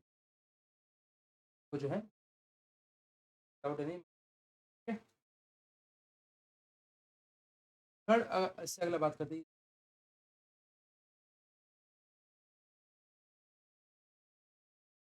चाइल्ड, दूसरा बोलता है आपका सर्टिफिकेट, बात करते हैं लीव नॉट, एलएनडी जिनको बोलता है लीव नॉट ड्यू, ये कौन सी होती है, मतलब leave preparatory to retirement leave in the case of, except in the case of retirement, leave not due grant to employee or quasi employee other than a military,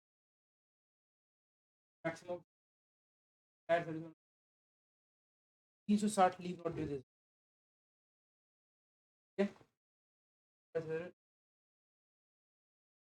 conditions tell the authority committed to grant leave if there is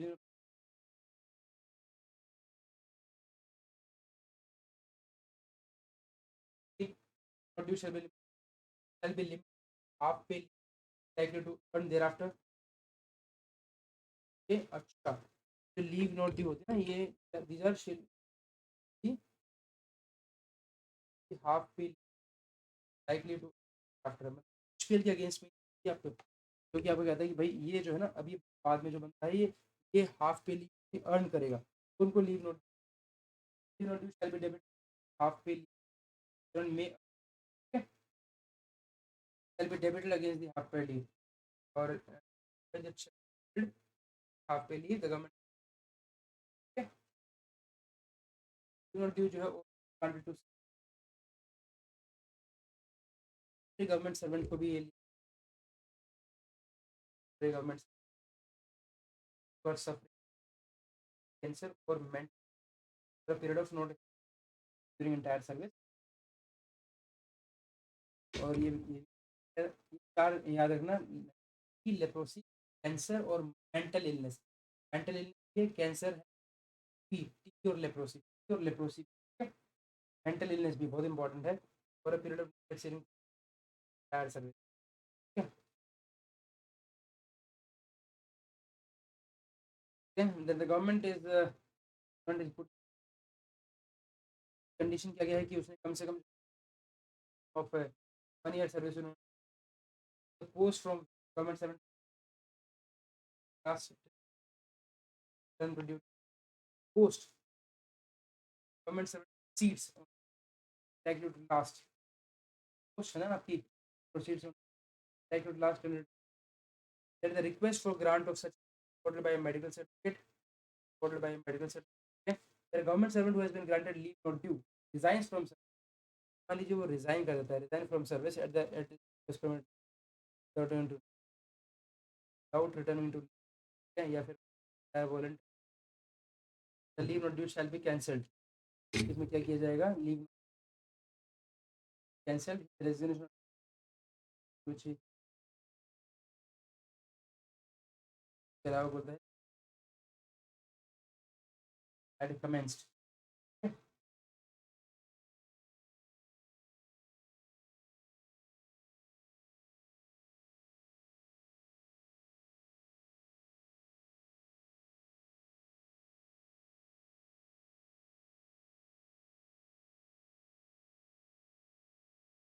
क्या था ना माना जाए the government servant who having availed himself of leave not due returns to duty but resigns or तो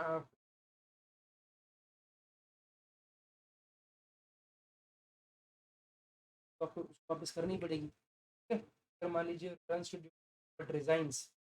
that's from before he has earned such leave, so before he has earned such leave आपको error मिलती है उस case में ना भाई liable to refund the leave section that the leave, okay? Provided that no leave salary shall be recorded under clause A or B that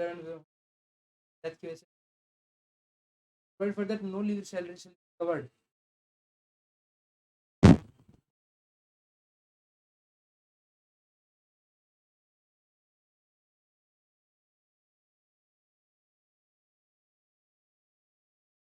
for that no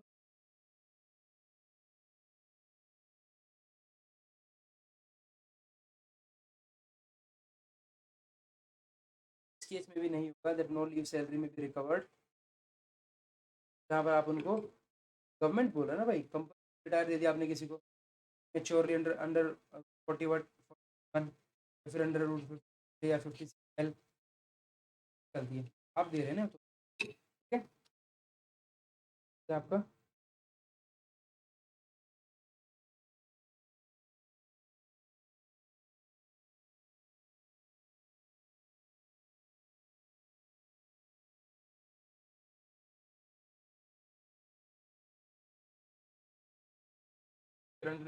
child child leave without production leave not due can be granted as a child care leave the child care leave without production of medical mother also medical continue leave not due दे सकते हैं।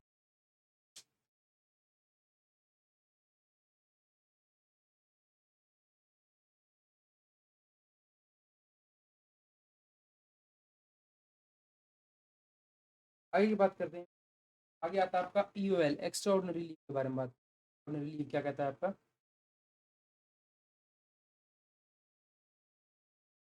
ये important है यार ordinary leave, तो थोड़ा ध्यान दीजिएगा इस पर।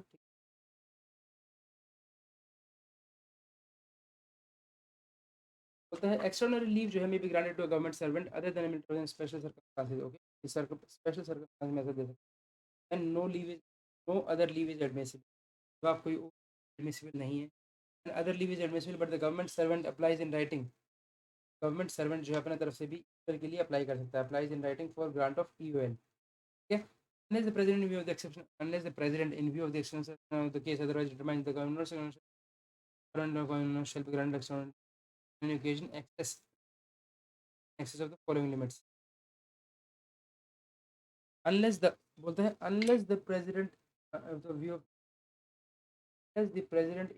of the circumstance otherwise determines. ठीक है, वो एक अलग चीज़ है. ठीक है, no government servant who is no government servant जो है is not permanent employee or quasi permanent employee will be granted extraordinary following limits. No government, मतलब गवर्नमेंट सर्वेंट की बात नहीं कर रही है. No government servant who is not in permanent employee is not in permanent employee, तो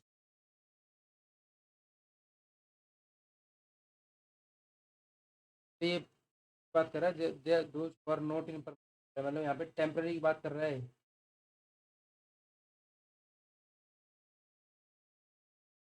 temporary बात कर रहा है. ठीक है, 3 मंथ्स में तो मैं आपको इनको जो है सिर्फ 3 मंथ्स की देनी. ठीक है, मंथ्स की कब देनी, where the government servant has completed 1 year service. अगर उन्होंने 1 साल कंटिन्यूस सर्विस कर लिया तो आप 6 and the date of expiry of leave of when admissible under the rules during 3 months extra leave was and is medical certificate but by the okay, by a medical certificate. मतलब तो 3 महीने की आप शुरू 6 महीने की where the government servant has completed 1 year's continuous service on the date of expiry of leave the kind due and admissible and is such leave by medical. 3 months कब दे सकते हैं आप, 18 मंथ्स दे सकते हैं जब the government servant has not completed 1 year continuous service undergoing treatment for pulmonary tuberculosis, PPC or tubercular origin of in a recognized sanatorium. In a recognized sanatorium. ठीक है, तो केस में भी दे सकते हैं आप, टेम्पररी एम्प्लॉय को भी दे सकते हैं. अगर जो है अगर वो अंडर ट्रीटमेंट चल रहा है in case of pulmonary tuberculosis या फिर प्लूरिसी और of tubercular origin the conservation leave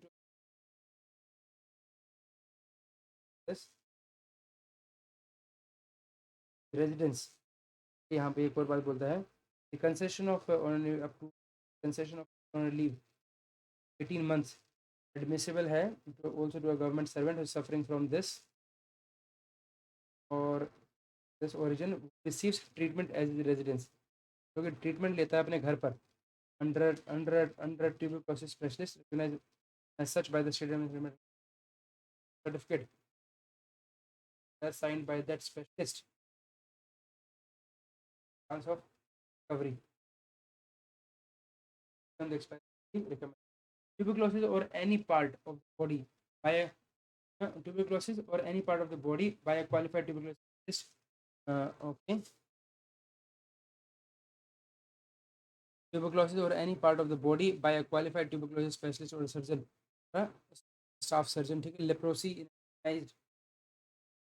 तो वही है आपका, एक तरीके से वही 4 चीज़ें आ रखी है. लेप्रोसी हो गया, ट्यूबरक्लोसिस हो गया, अब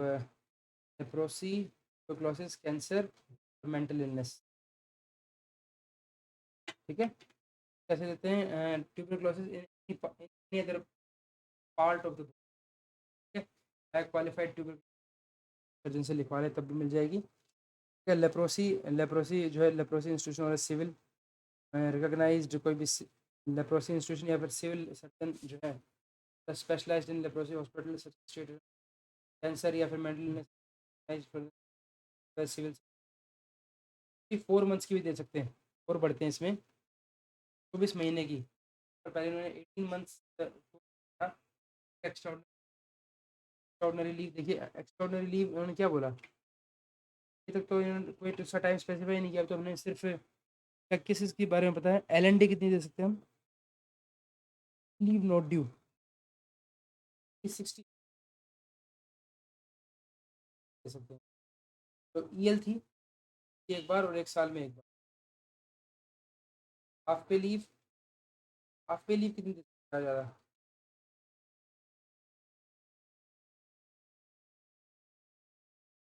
टोटल नहीं बता रखा है, बस ये बता रखा है उसके अंदर है.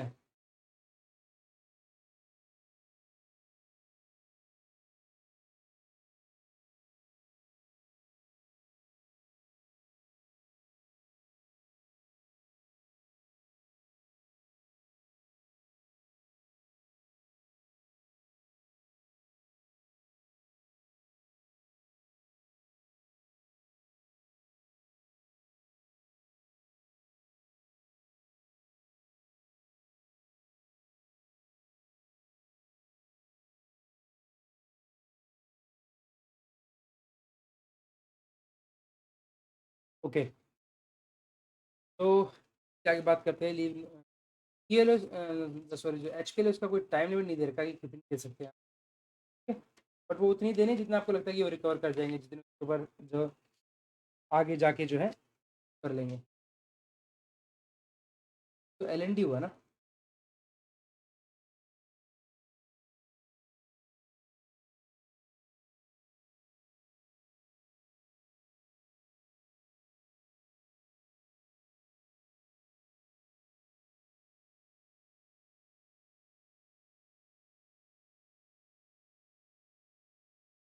चलिए ये बात करते हैं एक्स्ट्राऑर्डिनरी लीव की। बात करें तो हमें 3 महीने देख लिया, 6 महीने देख लिया, मेडिकल सर्टिफिकेट 3 मंथ्स है, तो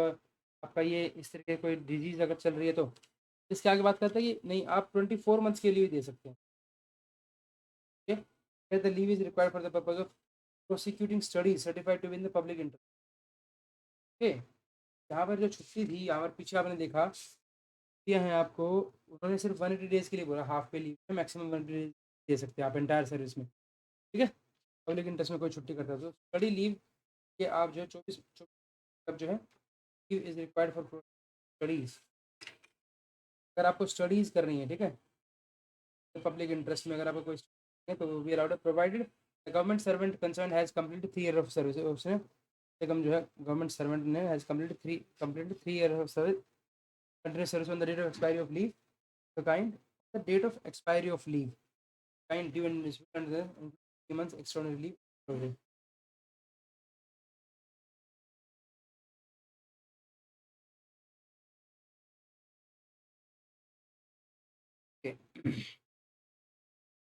टोटल जो है 24 मंथ्स। मेरा government servant is granted extraordinary leave in election of the provision contain in ई। ई कौन सा है, डी। ई 24 मंथ जहाँ पर दे दें, ठीक है। Election to the provision contain of the sub rule shall be required to execute a bond in form. तो भी स्टडी के लिए जा रहा है ना,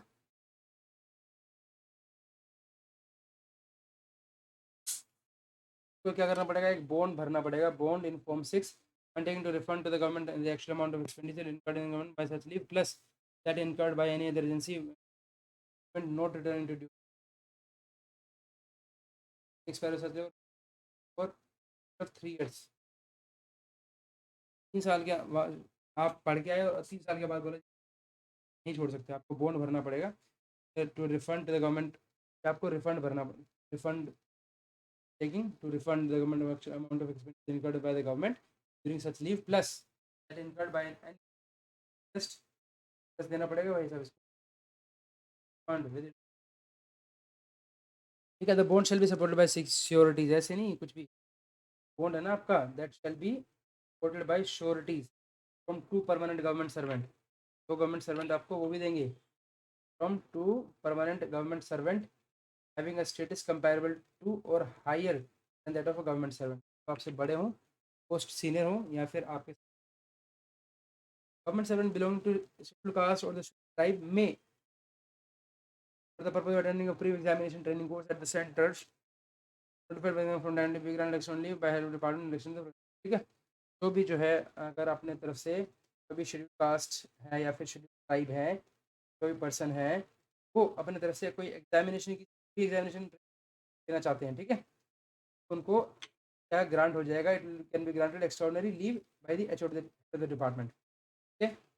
2 spells, so that 2 spells of extraordinary leave determined by any other kind of leave shall be treated as a continuous spell of for purpose of rules of rule, ठीक है। अगर मान लीजिए आप जो है कहते हैं 2 spells of extraordinary leave अगर होती है, if intervened by, if by any other kind of leave, क्या हो जाएगा इस केस में, it shall be treated as one continuous spell of your leave rules of rule। The authority competent to grant leave may commute effectively before periods of absence without leave extraordinary leave। The authority competent to grant leave may commute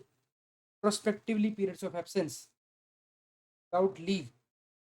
हाँ भाई वाह, तो authority के पास बहुत अच्छी power है कि वो आपको कम्यूट कर सकते हैं, ठीक है, रेट्रोस्पेक्टिवली भी, वहाँ से आने के बाद periods of absence without leave into extraordinary leave. लेकिन वो होगा जहाँ पर गवर्नमेंट सर्वेंट के पास उनको लगता है कि हाँ यार अच्छा बंदा है, कंपेलिंग सिचुएशन हो गई थी जिसकी वजह से ऐसा हो गया, अदरवाइज अदरवाइज नहीं करेगा कोई भी, ठीक है। चलिए जी आगे बात करते हैं। Leave to probationers, person on probation and an apprentice, उनको किस तरीके से लीव दी जा सकती है। लीव टू प्रोबेशनर, कोई अगर कोई प्रोबेशनर है या पर्सन ऑन प्रोबेशन और एन अप्रेंटिस है तो वो जो है किस तरीके से लीव दे सकते हैं, के बारे में देख लेते हैं। देखते हैं, बोलता है probationer shall be entitled to leave under has held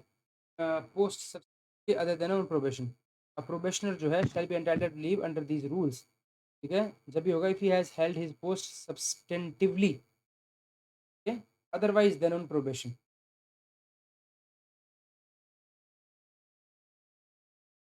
समझ में नहीं आया मुझे। If for any reason he propose to terminate the service of probation and leave may granted to him shall not extend। Substantively मतलब क्या कह रहा है?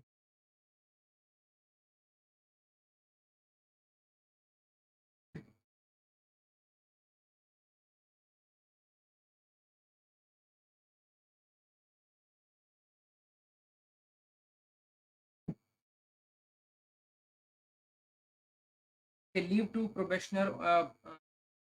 लीव टू प्रोबेशनर, प्रोबेशनर का मतलब है कोई भी जो है गवर्नमेंट सर्विस में आता है तो 2 साल के लिए प्रोबेशन पे रहता है तो उसको हम प्रोबेशनर मानते हैं। तो बोलते हैं leave to probationer, a person on probation and an apprentice, ठीक है, प्रोबेशन बाय अप्रेंटिस, ठीक है। A probationer shall be entitled to leave under these rules if he had held his post substantively, he had held his post other than, substantively मतलब क्या, सब्सटेंटिवली मतलब एकदम पुख्ता तौर पर, ठीक है यार,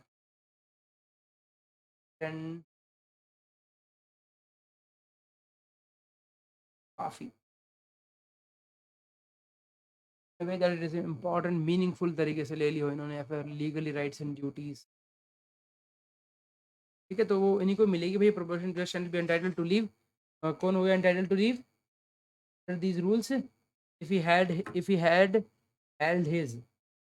पोस्ट सब्सटेंटिवली अदरवाइज देन ना पर,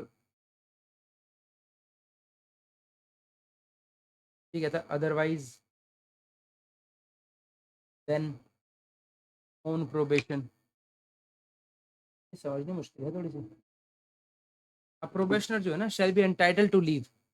एंटाइटल लीव है हो गया वो automatic held his post if he held his standard leave ने पोस्ट होल्ड कर लिया, अदरवाइज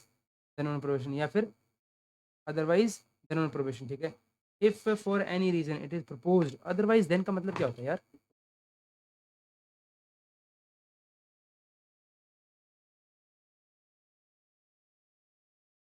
अन्यथा, वाइज, तो ये तो इसका होता है यार। Otherwise then means in any way then and should not be followed by an adjective. No one taught by this method can be other than,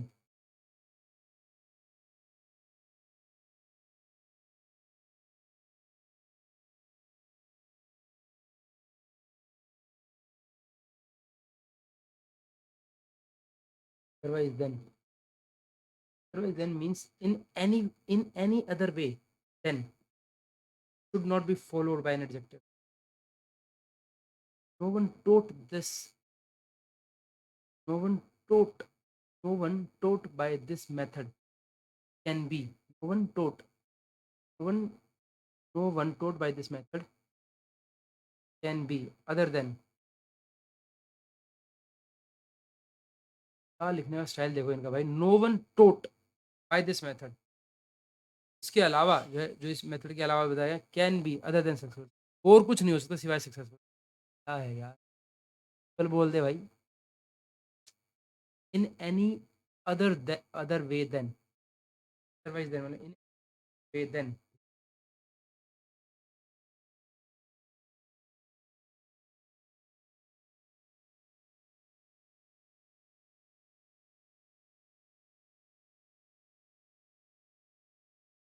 तो अदरवाइज देन का मतलब लिया यार, in any other way then,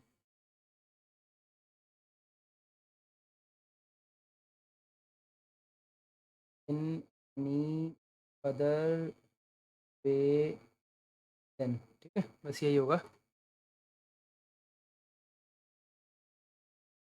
तो बोलता है if for any reason it is propose to terminate the services of professional, any leave which may be granted to him shall not extend. अगर यहाँ पर कहीं पर भी आप प्रपोज किया जाता है, propose to terminate the services of a professional, ठीक है, तो any leave may be granted to him shall not extend, वो extend नहीं होगी when the date on which the probationary period as already sanctioned का।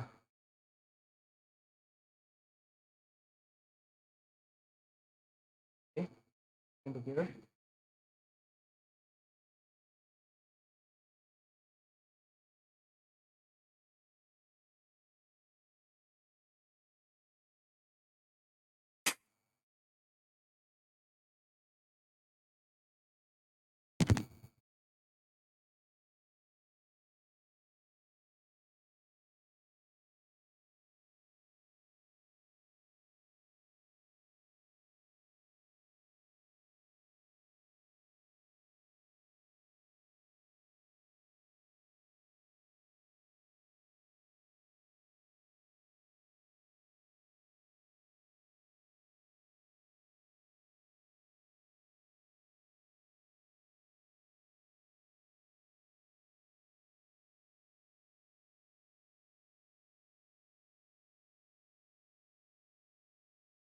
okay. If for if for any reason it is proposed to terminate the service of profession, any leave which may be granted to him shall not extend,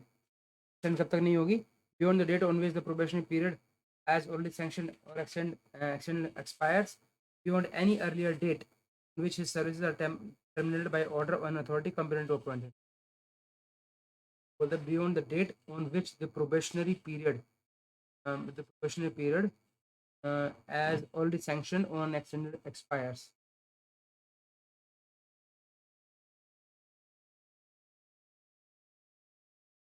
हाँ, जब तक उसका वो रहेगा, और beyond any earlier date which his services are terminated by the orders of a person appointed to a post on probation, the beyond any earlier date on which his services are terminated by the orders of an authority competent to appoint him, और दूसरा बोलता है beyond any date on which the probation period expires, ठीक है। The person appointed to a post on probation shall be entitled to leave under these rules as a temporary or permanent government servant according to his appointment is against temporary or permanent post. They provide that where such a person already holds a lien on a permanent post before such a person is entitled to leave under these rules, permanent government servant. Okay? Important है कि अगर कोई भी person जो है he holds a lien on a permanent post, they will be entitled to leave under these rules as a permanent. An apprentice shall be entitled to leave. कौन सी leave का नाम क्या भैया इसका? leave to probationer जो है, an apprentice shall be entitled to leave on medical certificate, जो है ना, तो अगर अप्रेंटिस उसको क्या मिलेगा, leave on a medical certificate on leave salary equivalent to half pay of period not exceeding month apprenticeship, और एक्स्ट्राऑर्डिनरी लीव 32 ट्वेल्व मिल होता है, leave on medical on leave salary half pay of month. ये आगे चलते हैं, आपका आगे आपका रूल क्या कहता है, देखना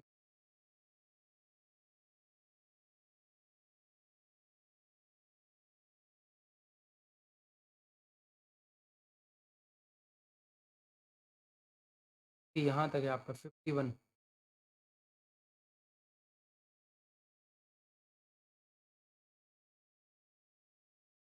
आप पहुँचे हैं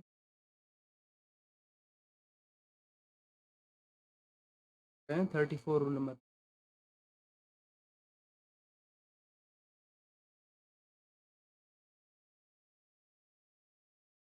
ये बोलते हैं 31% री एम्प्लॉयड आफ्टर रिटायरमेंट, अगर कोई आता है in case the a person of re-employed after retirement, the provisions of these rules shall apply if as if he had entered a government service for the first time on the date of his employment, ठीक है, ऐसा माना जाएगा जैसे उसने first time join किया है।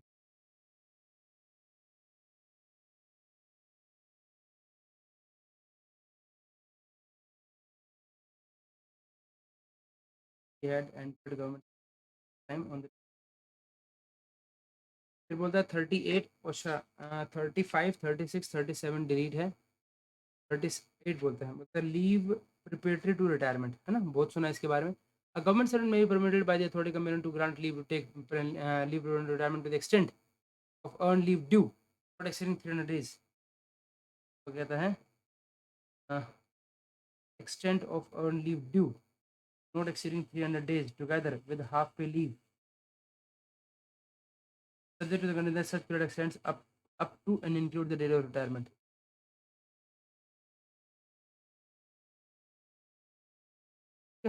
मतलब डेट ऑफ रिटायरमेंट तक extent of earned leave due, not exceeding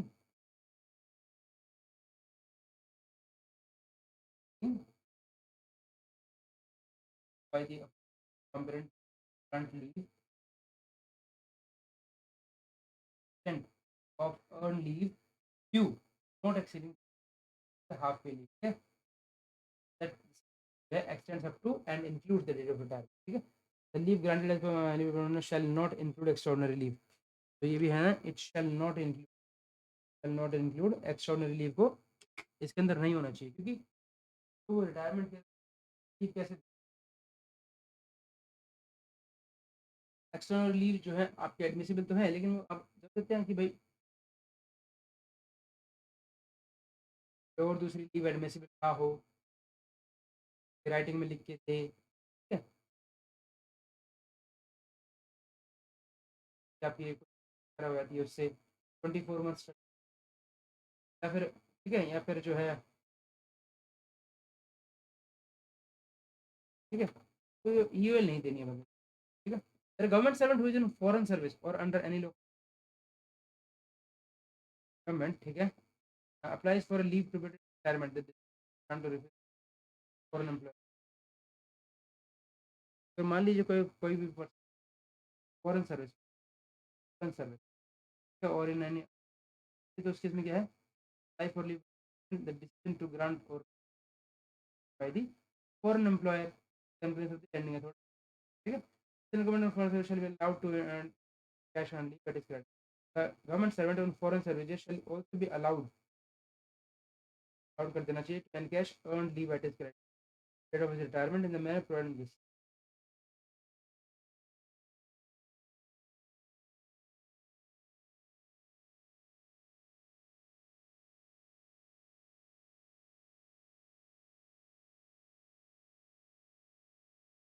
चलिए आगे बात करते हैं। The government servant is on foreign service, ठीक है, or under any local other than mentioned clause A, okay, to leave provided retirement shall be given to him only when he quits duty under the foreign employer। अगर मान लीजिए कोई भी government servant जो है is in foreign service और under local body other than the one mention in clause A, तो क्या करना है, shall be admission to him only when he quits duty under the foreign employer, provide that where the government servant continues in service under such, अगर वो मान लीजिए continue कर देते हैं आपका continues in service under such foreign employer, shall not be eligible for grant of cash payment in lieu of leave, ठीक है। चलिए जी बात करते हैं आपका आगे, आपके आता है 38A, encashment of earned leave along with LTC concession while in service। earned leave encashed कर सकते हैं, बोलते हैं गवर्नमेंट सर्वेंट में to encash earned leave up to 10 days।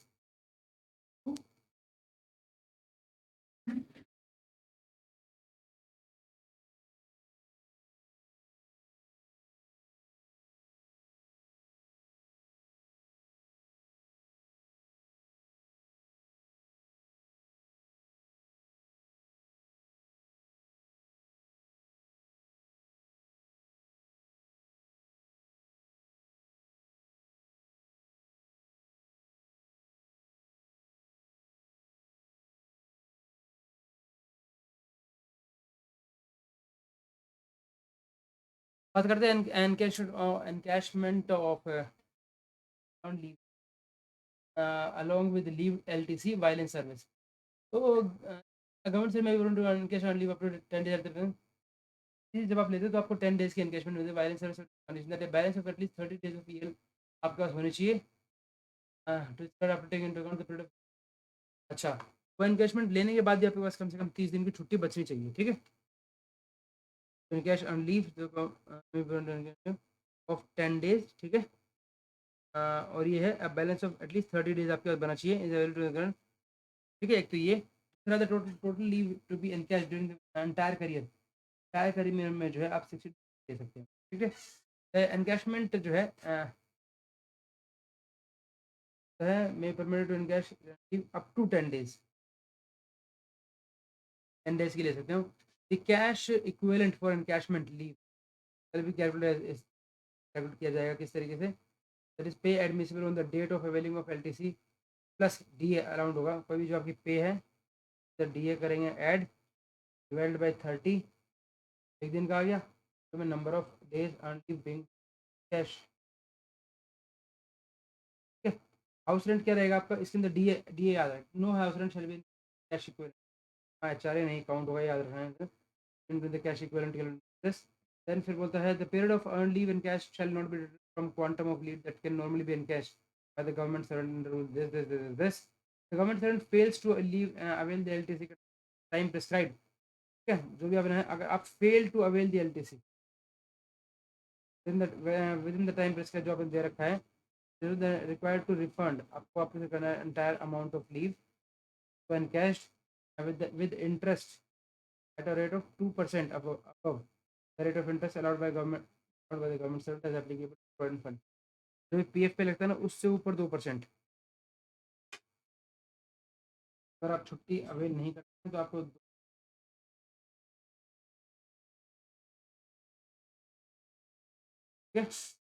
And shall be entitled for credit back of leave debited for the, जिससे उससे क्या हो गया आपकी छुट्टी ना वापस वापस हो जाएगी, entitled for credit back of leave show debited for leave in cash, तो छुट्टी आपको वापस मिल जाएंगी, आपने पैसे पे कर तो दिया। ठीक है, आगे बात करते हैं लीव इनकैशमेंट, देखते हैं 39 क्या कहता है। बोलते हैं लीव और cash payment in leave of leave beyond the date of retirement of leave या फिर cash payment of leave beyond the date of retirement.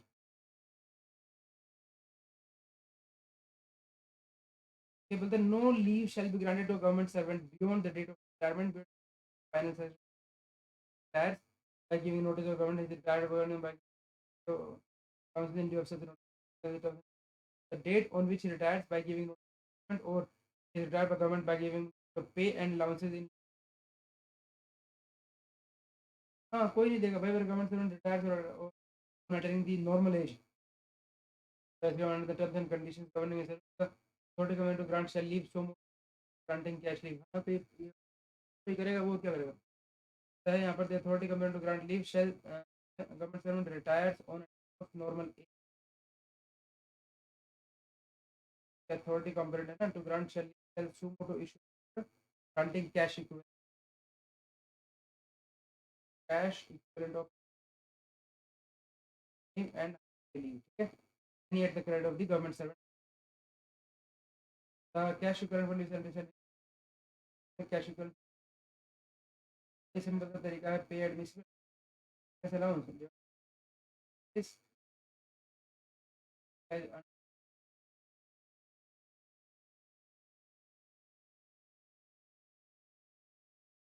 the cash pay payment in lieu of half pay leave कैसे करेंगे, half pay leave,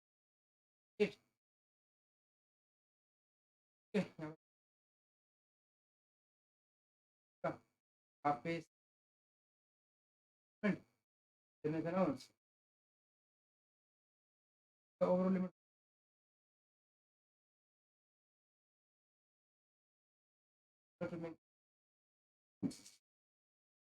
बोलता है जी make the shortfall in earned leave no computation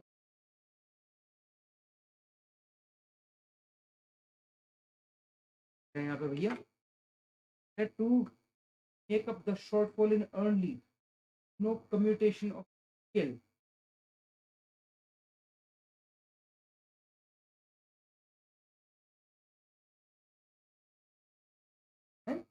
है क्या,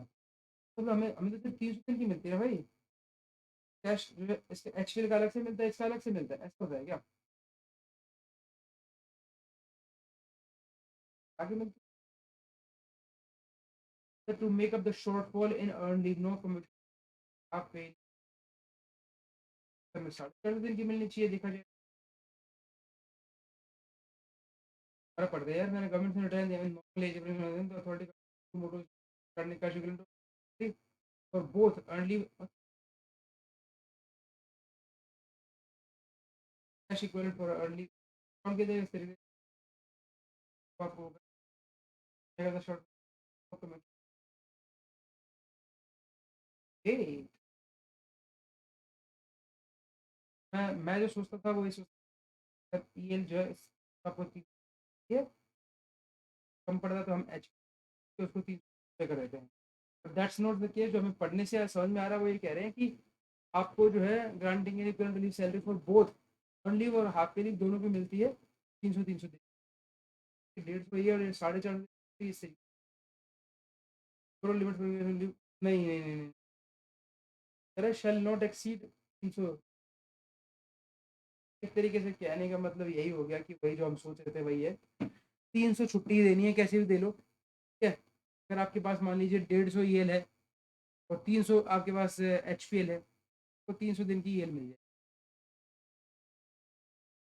The authority compelled to grant leave may withhold whole or entire part of cash and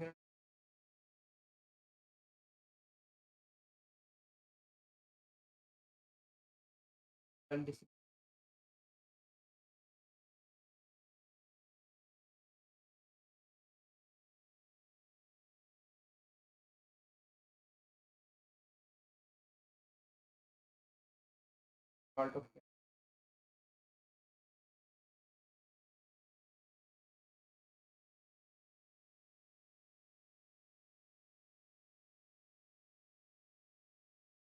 the service of government servant shall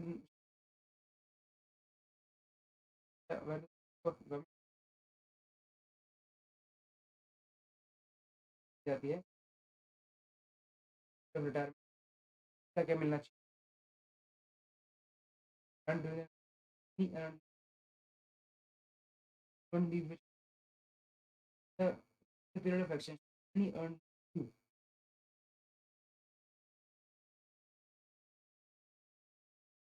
any earned due in this plus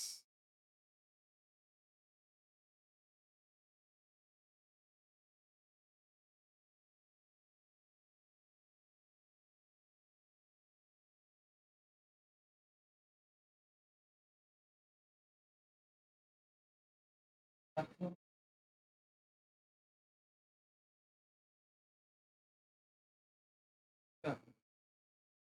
तो maximum period है इसमें बाद वाला है वो उसमें after the expiry of the period of action cash equivalent in the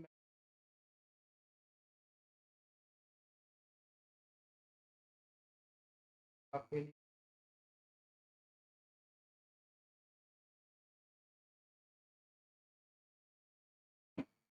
ऊपर वाले से क्या समझ में आया आपको? ऊपर वाले समझ में आया कि भाई during the period of extension any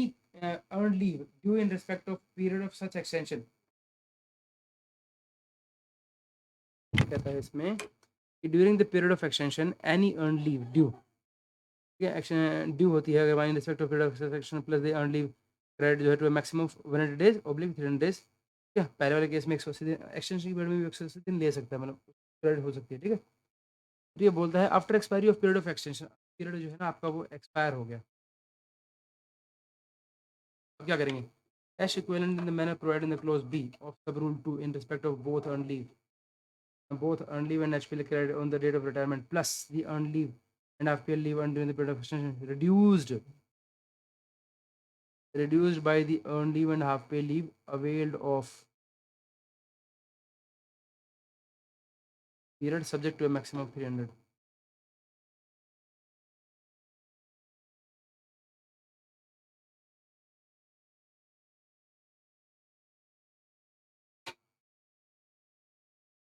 ये क्या कहता है आपका?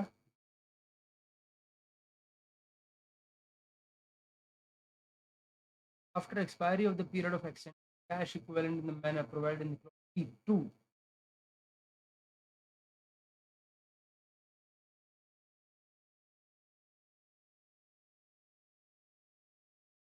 respect of both earned leave, half pay leave at credit or half pay leave by the earned leave and maximum वही 3 चाहे कुछ भी करो आप 3 गवर्नमेंट, ठीक है। कैश इक्विवेलेंट पे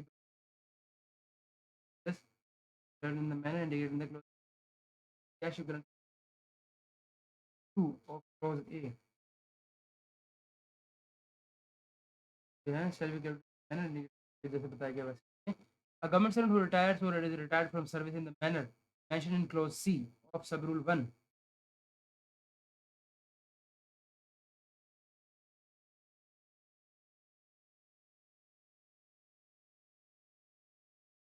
to make up the shortfall, हाँ हाँ, cash will a government servant who retires or is retired from service rendered to the authority to grant leave cash equivalent leave given by notice by payment of notice or by rendered to by the authority government to grant leave cash equivalent respect to grant which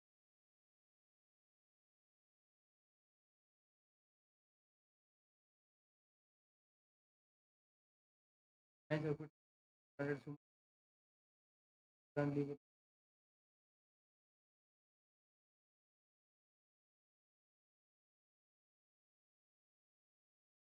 the authority cash equivalent in respect of season the extent of credit subject क्या बोल रहे हैं time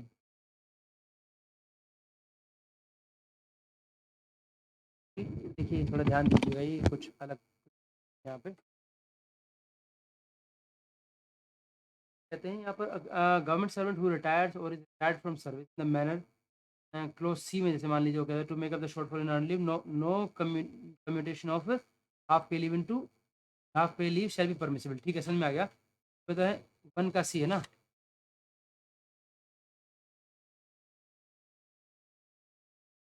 नहीं 1 का सी 1 का सी है, 1 का C मतलब date on which retires by giving notice to government is retired by government notice pay according to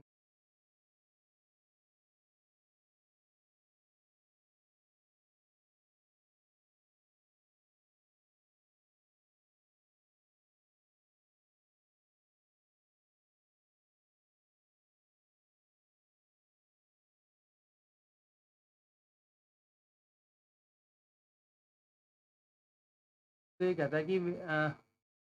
may be granted suo motu आप सुमोटो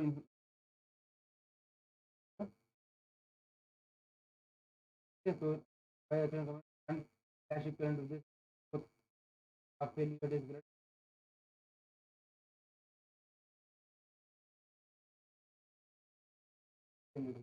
दोनों को मिला। फिर इसके अंदर एक और बोला गया where the service of government servant are terminated, आप कहते हैं आपकी सर्विस टर्मिनेट होती है by notice or by payment of pay and losses in in according with the terms and conditions he may be granted suo motu, तो भी आपको suo motu जो है वाइज रिकमेंड कर leave cash equivalent this one को maximum percentage and cash equivalent government servant resign करते हैं quit करता है अपनी सर्विस सू मोटो तब छोड़ देना है to grant leave half of the maximum of भाई मतलब जितनी भी छुट्टी उससे आधी अगर आपने रिजाइन करते ना सर्विस से, आप अगर आप रिजाइन करते हैं क्विट करते हो आधी छुट्टी मिलेगी भाई आपको, ये बढ़िया है। और अगर कोई गवर्नमेंट सर्वेंट है री एम्प्लॉयड आफ्टर रिटायरमेंट, मान लीजिए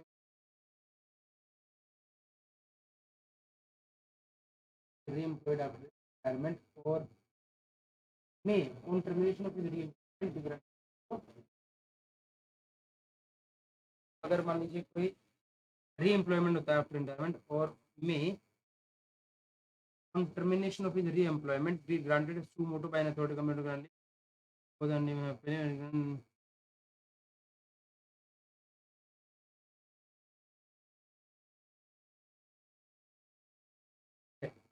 मतलब कुल मिला के 300 के ऊपर नहीं जाना है यहाँ पर। कोई भी गवर्नमेंट सर्वेंट है जिसको री एम्प्लॉय किया जाता है आफ्टर रिटायरमेंट, ठीक है, ऑन टर्मिनेशन ऑफ हिज री एम्प्लॉयमेंट बी ग्रांटेड सू मोटो देना है उनको इन respect of both both earn leave कौन सी बोथ एंड लीव की बात कर रहे हैं ये? Half pay leave edit the date of employment to a maximum of 10 days, including the period which engagement was allowed at the time of retirement. Okay. The cash equivalent payable under clause A shall be calculated in the manner indicated in clause B to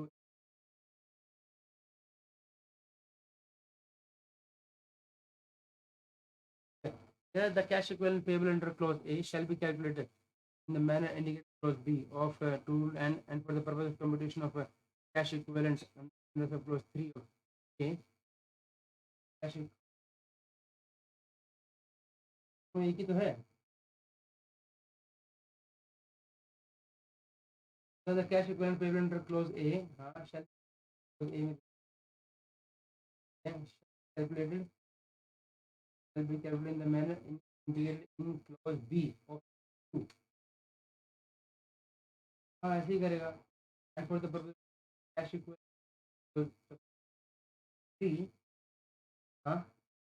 pay on the date of termination. The pay on the date of termination of employment shall be fixed employment condition. Pay on the date of termination.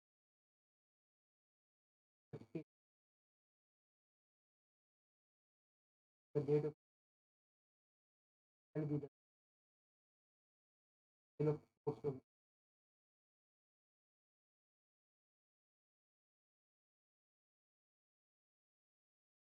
ठीक है जी. 39A कहता है आपका.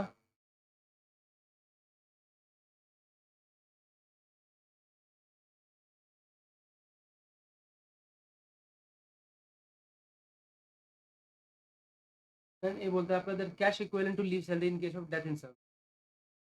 उस case में क्या होगा? In case account servant dies while in service the cash equivalent leave salary for both an employ any cylinder on the date of not exceeding cylinder family pay कर देंगे. And half pay leave both on the date of his death during his family. बात करते हैं क्या? Cash बात करते हैं. Cash equivalent of leave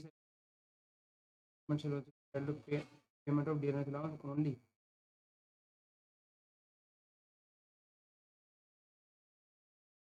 family hand pay of dearness allowance as per orders issued. The cash available is in case of invalidation from medical authority to or medical authority जो है to become and permanently incapacitated for the service. ठीक है. May be granted suo motu by the authority to grant leave cash equivalent to leave salary of both. आपके leave if any of the बोले permanently incapacitated कर दिया उसको. medical authority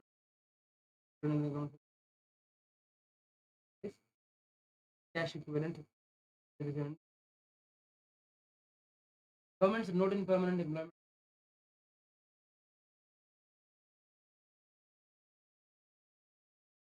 होता है यहाँ पर कि government servant not in a permanent employ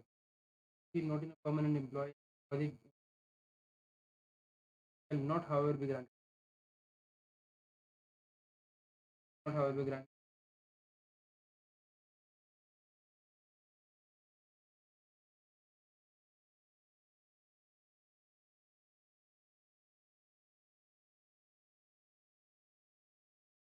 Okay. बात करते हैं 39C की. 39C कहता है payment of cash equivalent of leave salary in case of death.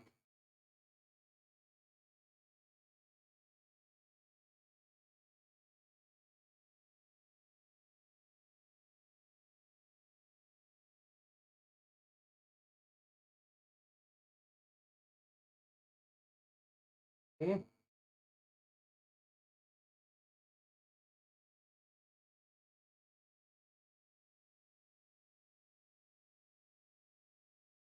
चलिए बोलता है payment of cash equivalent of leave salary in case of death of government servant. In the event of a death of government servant while in service, or after retirement, or after final duties, but before actual distribution. But but before actual of its cash equivalent of leaves given to this. So amount is for widower shall be able the widow, and if there are more widows than one, to the hoga the eldest. This was a male the husband. Expression eldest shall be according to the according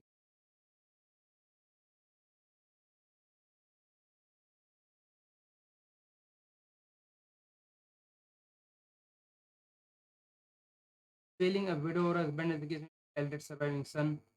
or eldest surviving unmarried daughter, then failing to the above this eldest surviving widow daughter, failing to the above to the father,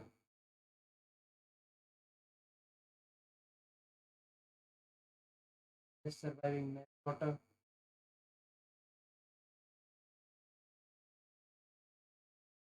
brother, married yeah, widow sister,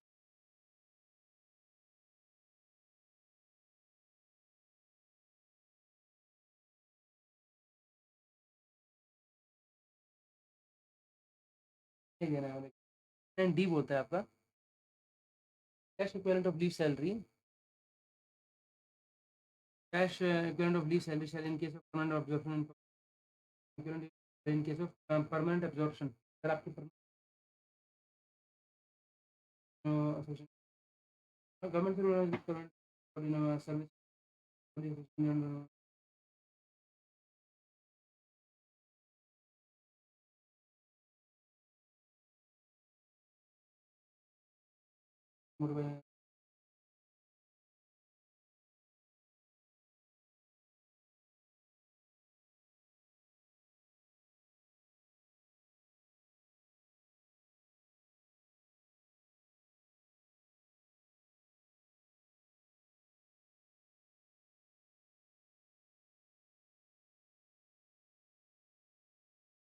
इस तरीके से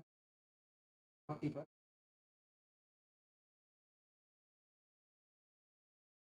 number 40 कहता है आपका leave salary की आपकी leave salary क्या है except as provided in salary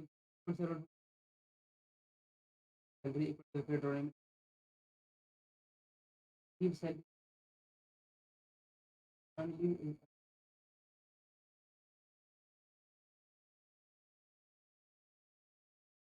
full 7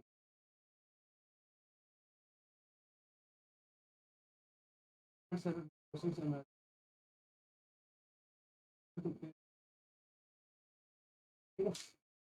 in respect of any period spent on foreign service outside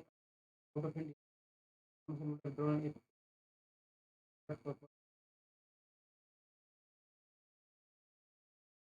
in respect of any period spent which they have drawn. But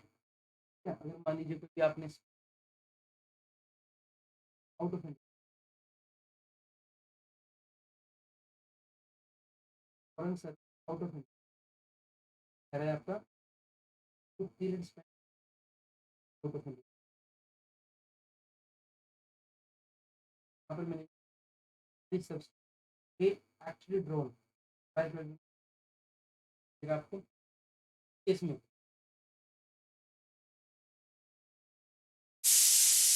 would have drawn ठीक है government sent on half pay leave और due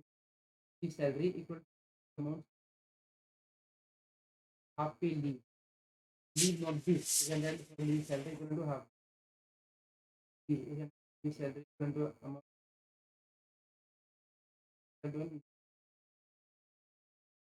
is not entitled to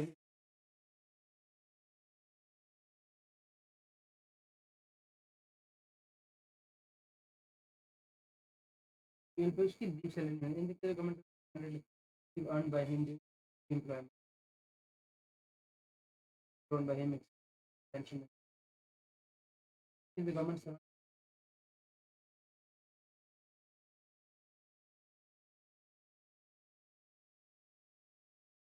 salary जो count करेंगे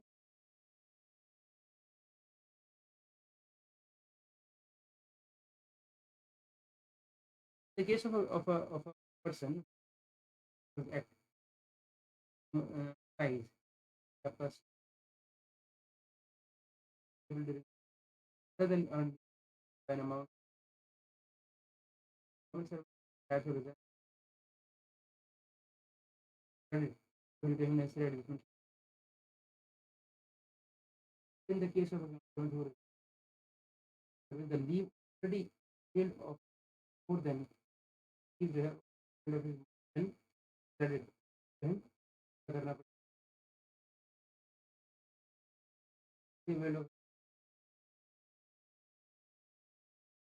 service में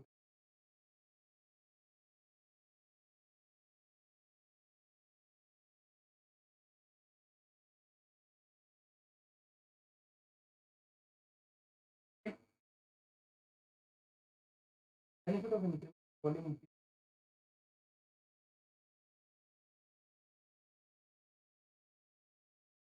एक बात कहता है doll of leave service people under the rules of India ठीक cons of leave service the government servant including government servant leave for a period of not and up to a month's pay and allowance a government servant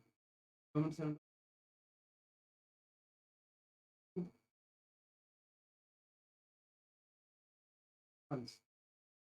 salary month's pay months pay that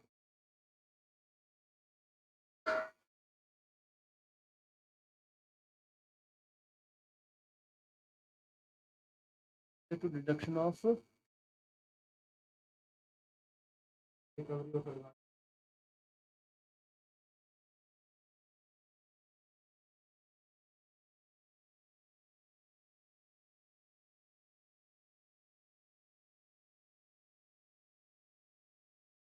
जो ये है यहाँ पर काट दिया गया ठीक है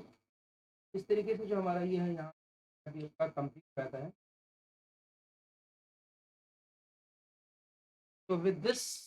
much or hum in the next video we will complete this later part. Thank you so much. Have a great